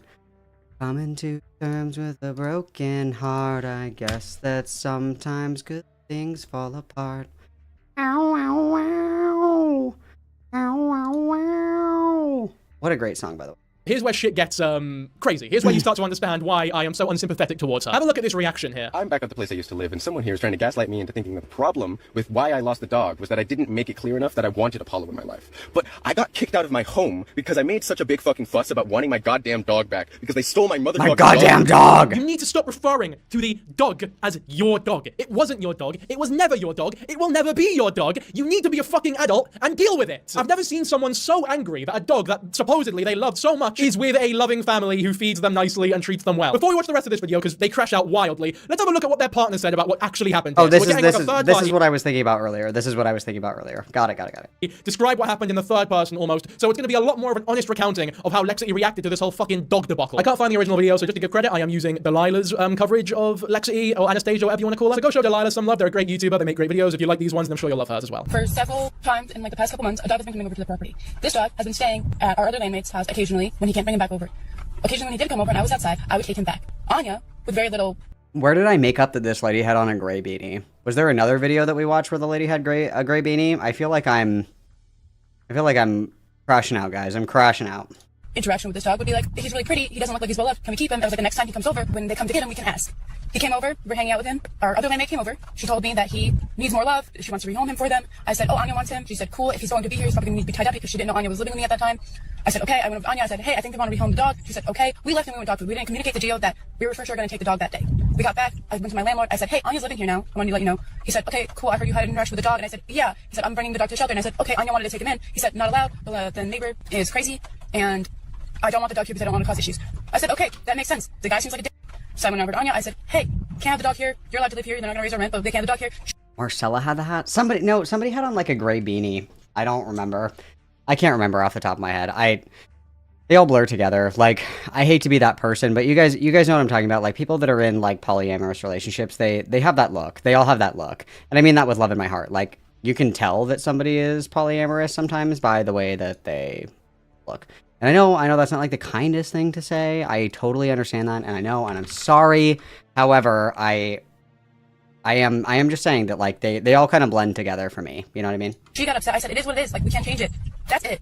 The dog was rehomed. I woke up at 4 a.m. to her screaming at me, telling me I needed to fix the problem, that we needed to be homeless for this dog. Like, how were we going to be homeless? I've been homeless. I didn't want to do it again. I didn't want to lose my safety and security, and like, we were living in a trailer that has no windows. Like, we can't leave the trailer in the woods. What are we going to do? So I told her, no, I don't want to do that. You need to leave because you're screaming at me. And that's what happened. And the dog got rehomed to a really nice family. If anyone has claim over the dog, it's the other person at our property that actually spent more time with the dog. That dog was more often at his door than ours. Fucking mental. Like, nutcase. Complete nutcase. Lexity is. Anastasia, whatever. Anya, they call her. The person telling the story, like the person on screen right now, that is what you call a normal, adjusted, well-behaving fucking adult who's realized, oh shit, you know, we wanted the dog, it sucks we can't have him, but it is what it is. It's like, that is such an admirable and normal and just like nice way of viewing the world. It is what it is. We wanted it. We can't have it. Happens, it's gonna man. cause issues. I don't want to lose my home over this fucking dog that we've known for 2 days, that realistically, in this fucking trailer park or whatever, isn't even the closest with us, so we'll leave it as it is. So much that we didn't know as well. Apparently, their trailer isn't even the one that the dog went to most of the time. It was one of the other fucking trailers, with some bloke who apparently has much more of a connection with the dog. Notice how they didn't freak the fuck out. Wow, the dog was having an affair?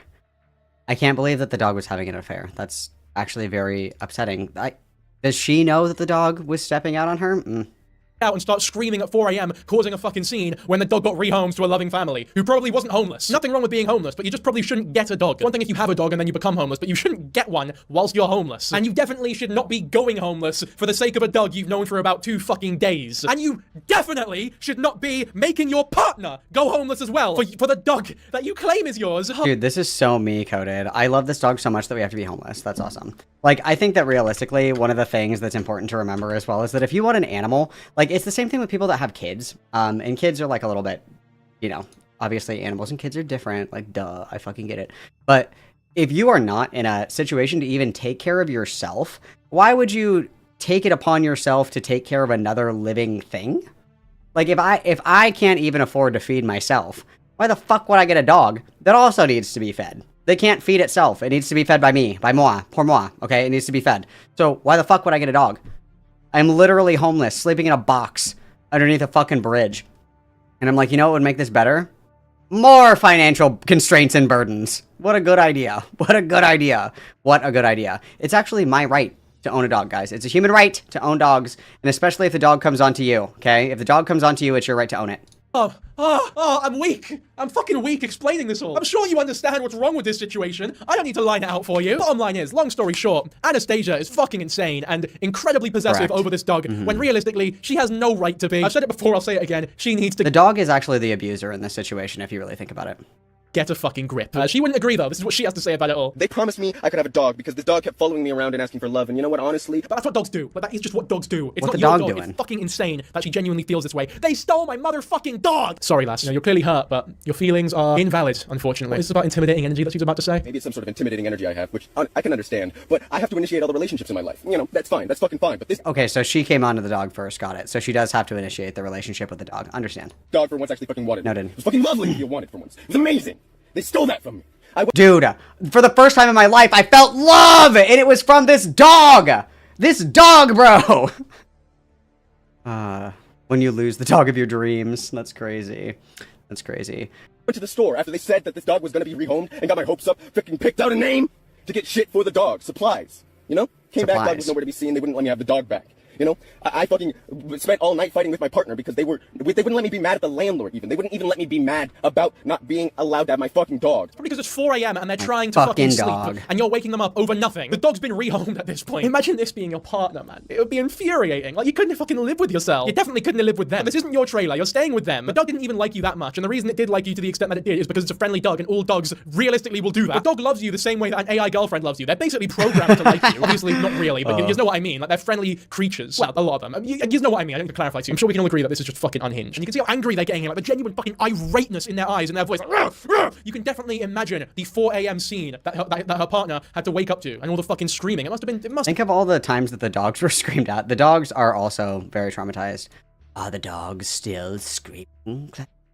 Been horrific. So, like, I spent all night fucking working with that, and eventually I stopped fighting with that and went to sleep, and I woke up and I was fucking really mad about not having my goddamn dog! And that's why I got fucking kicked out! Because I screamed like this. Me sending a video message to my boss to call out of work. This goddamn dog! I literally was up all night with this goddamn dog! I'm not gonna be at the office today! Karen! The dog! Dude, After's going crazy, dude. After's going crazy. About wanting my dog back! You know what? And I'm not fucking sorry! I want my goddamn dog! Yeah, this is like a totally reasonable reason to kick you out of the fucking trailer. If you're Oh my god. This is... Okay, this is... Do you ever, like, talk shit about somebody and then realize that you do the same thing? Because, like, sometimes when the dogs go out, and if it's, like, raining or snowing or whatever, and then their feet get wet, and then they have to come in and they're in, like, tiny jail because their wet little feet can't be, like, on the bed or on the couch or whatever, and I'm sitting there, and I'm just, like, sad, and they're, like, looking at me, like, through the bars of their enclosure, you know, like the baby gate, and they're like, oh, it looks so cozy and warm in there, and I'm like, I want my goddamn dog!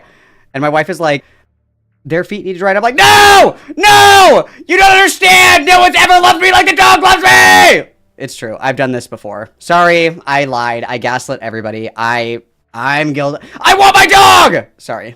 I've done that too. My bad, my bad, my bad. Reacting this way over a dog that wasn't yours and you have no right to think is yours, then yeah, I don't want to be with you anymore. Get out of my house. Never contact me again. You're fucking unhinged. And this is the thing, like, when she is sat here sort of talking about how she is not to blame for any of this, she's being kicked out for completely unjust reasons. That is why I sort of question just how culpable the mother is for her getting kicked out of the previous household with her mum as well. Like, if she can turn a story so obviously where she is the one at fault completely and utterly into one where she is the one and only victim, and she Sorry for waking up your cat.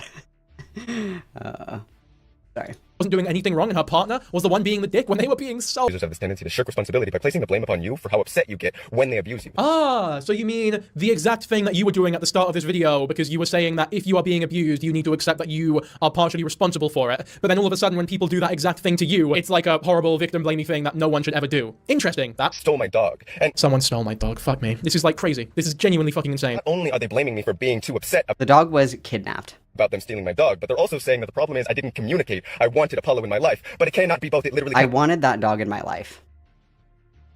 That dog was a very serious part of my life that I knew for 3 days, mind you, 3 days.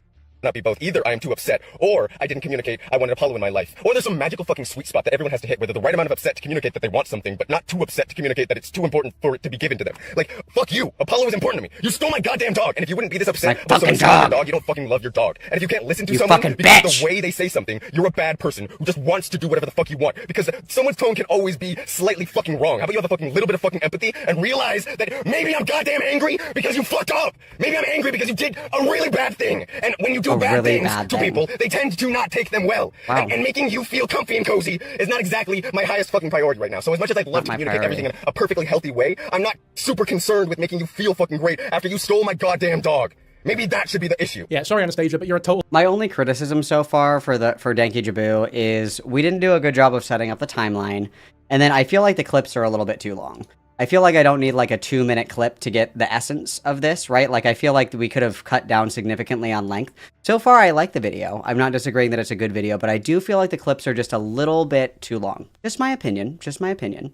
Unhinged fucking arsehole. Like, this is insane. I keep using the same words here because I genuinely— there aren't enough words in the fucking English language, in the lexicon, to describe how utterly enigmatic they are being. It's disgusting. No, it really is. It is disgusting. Just like, for her to act like this is grim. Like, there isn't really any justifying it. They're completely delusional. Completely delusional. And it's come at the expense of pretty much everyone in their life, including their partner, who was letting them live with her. And it's this inability to see at any point where they fucked up, where they have maybe got a bit too over-hopeful, where they didn't really have their expectations set realistically. Like, completely unable to accept responsibility in a scenario where responsibility does genuinely need to be accepted. And that's why you can't fucking trust her. Because when someone is this delusionally angry in a situation where they have fucked up royally, I think it brings not only a lot of what they say into question, but also those sort of relationship advicey videos about how people need to take the blame if they're being abused. Those look a lot worse now that we have this sort of character study worthy information on her. Like, the way she was treating her partner.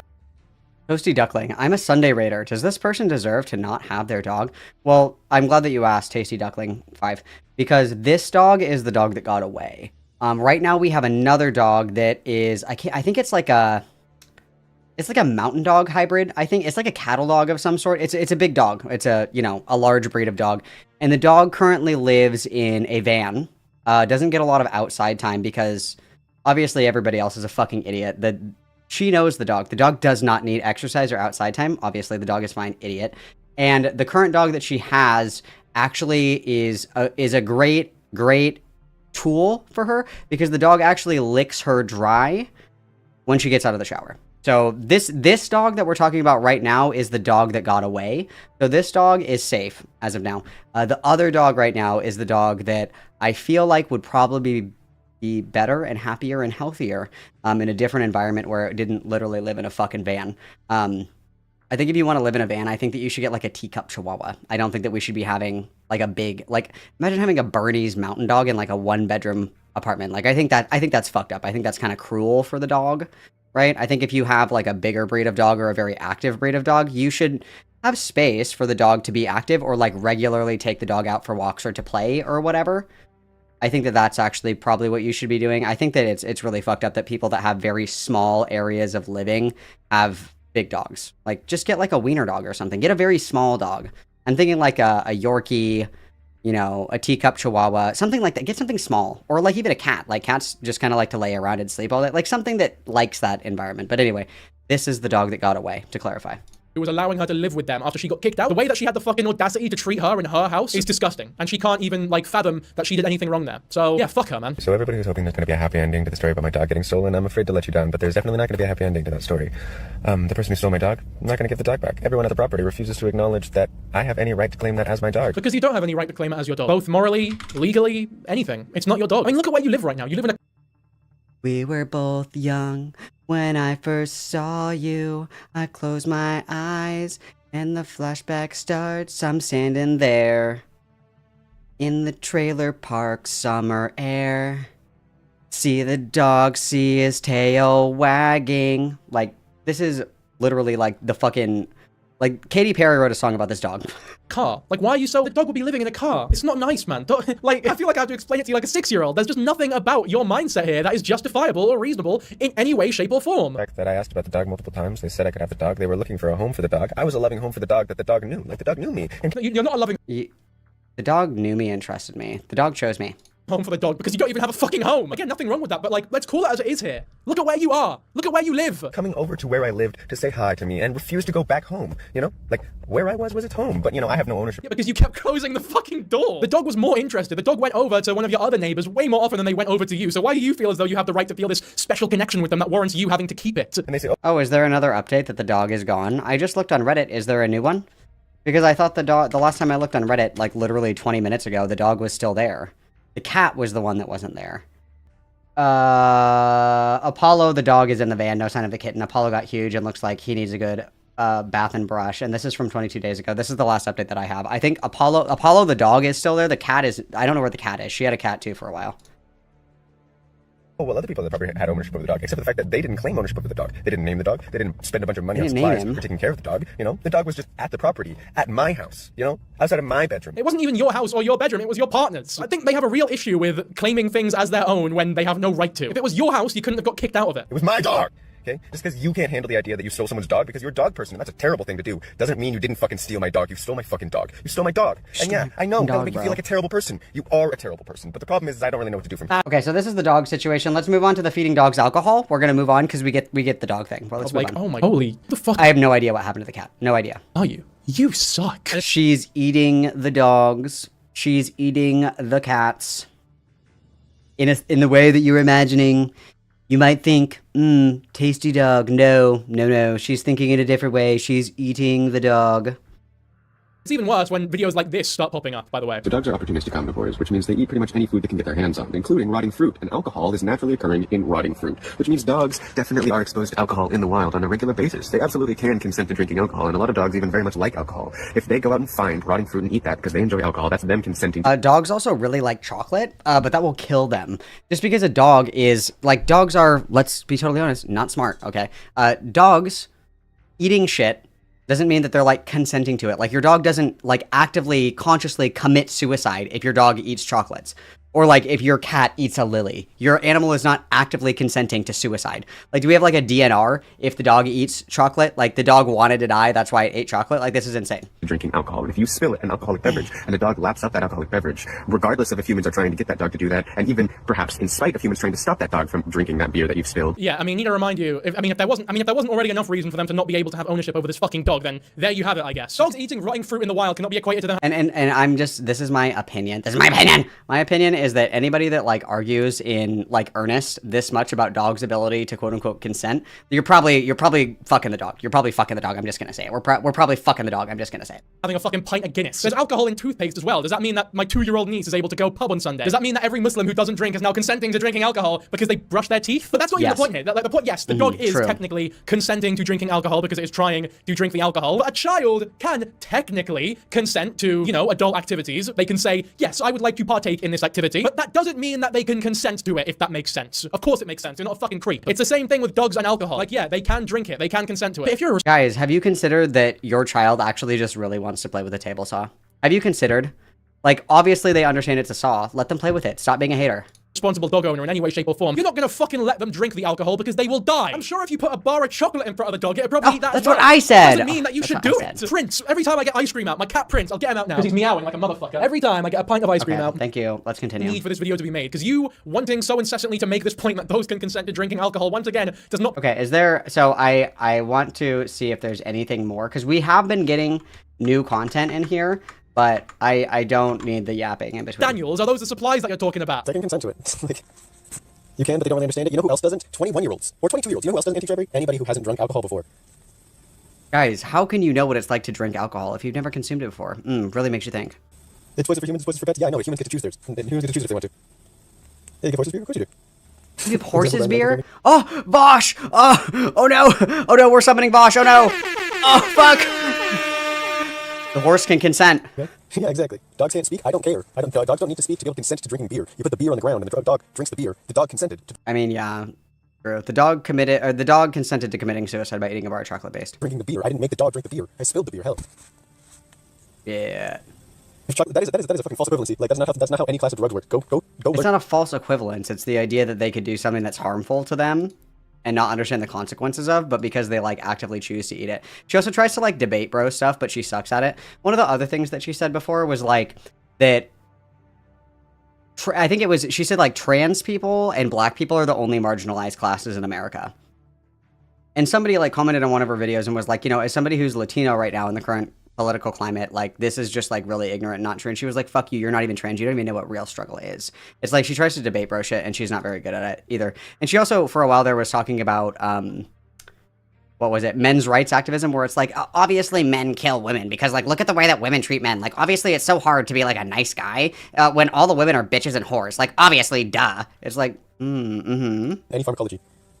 Like chocolate kills dogs because they lack the ability to process theobromine, so large amounts of theobromine build up in their system and cause them to have a hypertensive crisis. No, it is present in the case of alcohol. It is. Dogs cannot drink alcohol because they are small. In the same way they cannot eat chocolate because they are small. In the same way they can't, you know, they can't eat sodium, large amounts of sodium because they are small. Horses, they're small dog. Probably have a better time drinking alcohol because they're so big. Doesn't mean you should feed your horse alcohol, by the way, just to be clear. I'm just saying they probably have an easier time consuming it. Pour alcohol in a fish tank, oh, they're fucked. No, I wouldn't give a dog chocolate or an onion. Do you understand how catastrophically different that is? How catastrophically different, Also, guys. do you understand that dogs don't actually choose to drink themselves to death? And the world goes spinning. Dogs will literally eat their kibble until their stomachs fucking explode. Like there are some dogs that need that, yes. Like that's what a slow feeder is. Some dogs will eat, make themselves sick, keep eating, and then like fucking die.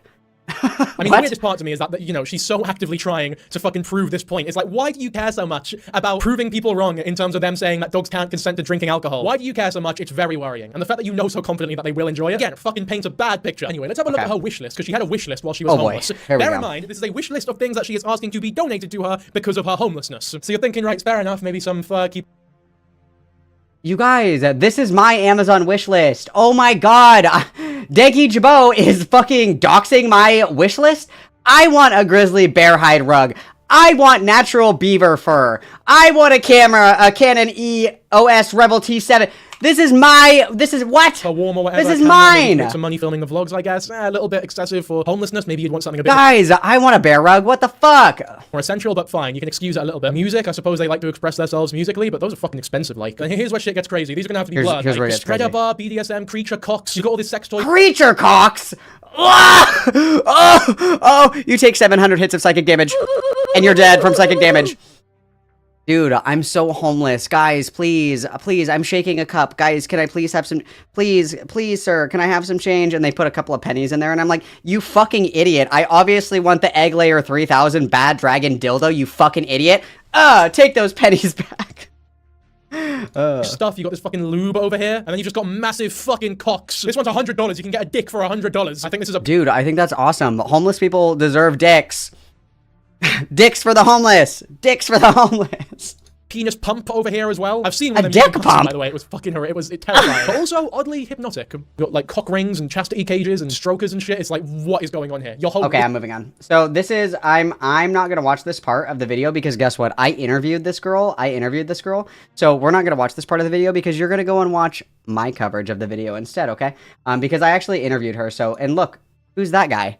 Oh, I'm in the way. Hang on. Who's this guy? Who's this guy? Who's this guy right here, guys? Look, it's me. Who's that? Who's that? Oh my god, who is she? That's crazy. So, I have the coverage of this interview, but I want to see if Denki Jabot says anything crazy about me, because then, he's ontologically evil, and we can justify any malicious attacks against him as a person. Spider. You see a spider, and you're scared, right? You get the shock, like, oh fuck, this is horrible. But if you're in a room full of spiders, and they don't do anything to you for hours, you go from scared to almost, like, numb. It's not a nice feeling, but the feeling that she happened there isn't of Marcella, was an interview done by another YouTuber. Oh, this is Goddamnit Malcolm, I know this person. Yeah, again, to give credit, this is a YouTuber known as Goddamnit Malcolm, so go show them some love. And we get some... Them? Tactical they-theming? Guards, misgendering? Guards, hello? Guys, come back! Oh my god, assigned they-them by Denki Jabot. Assigned non-binary. No! Denki Jabot, no! Okay, but anyway, yeah.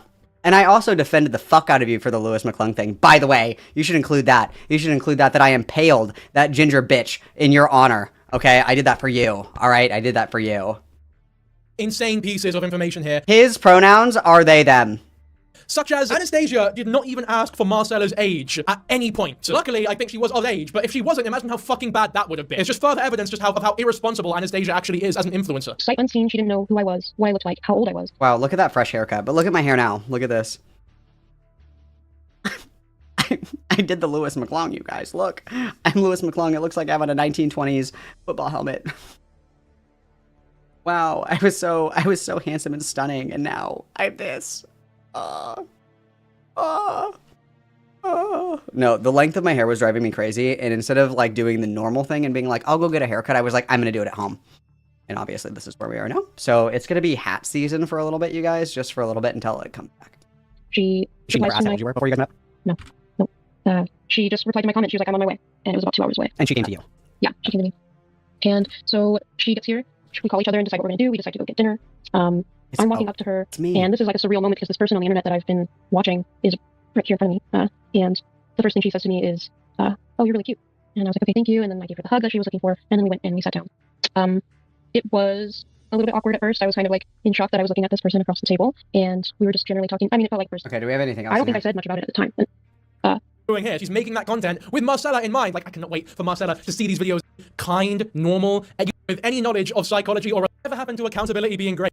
Not for me into from trauma. Wait, And do that's I get what more? wants to do I get more compliments? I want more She saw the video I compliments. posted. Go watch my story. That's Can I everything. get more compliments, and please? not tell people, hey, go sending people after this. And I didn't want me to do it for stuff. And I want more got rid of it compliments, all. please. That's my stuff, and she fucking stole it, the thieving bastard. Turns out the conversation, and I genuinely believe that Marcella has been so reasonable, so kind in this situation that there really isn't anything else she could have done. Like, she's done a great job. And once again, she should be incredibly proud of herself. Can I get more wants her partner compliments? to More compliments? rely on her in every way Compliments? possible. Compliments? Like, then have a Fucking cool, innit? Yo, big up Marcella for watching the channel. That might be too much for you, but if you are watching to this point, big up yourself as well. That's like, I was like, losing them, you know? And by the way, maybe just not with you, in an impossible, so not unlikable. No more horrible compliment.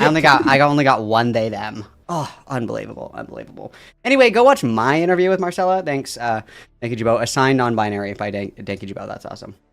That's awesome, guys. That's super cool. Yeah, I'm excited to see if there's any more updates, honestly, because I don't know. Sometimes she comes back, guys. He compliments my notes. Oh, that's so thoughtful and kind.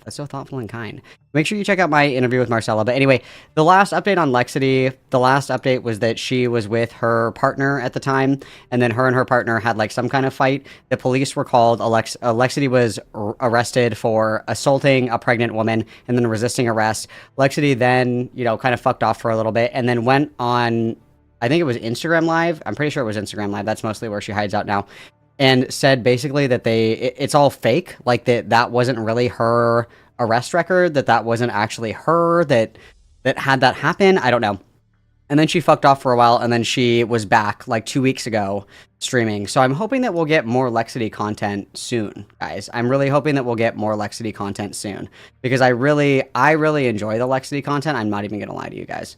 I'm not even gonna lie to you guys. I find it to be quite good. I find it to be quite good, personally. I like it. I like the LEXITY content. But anyway.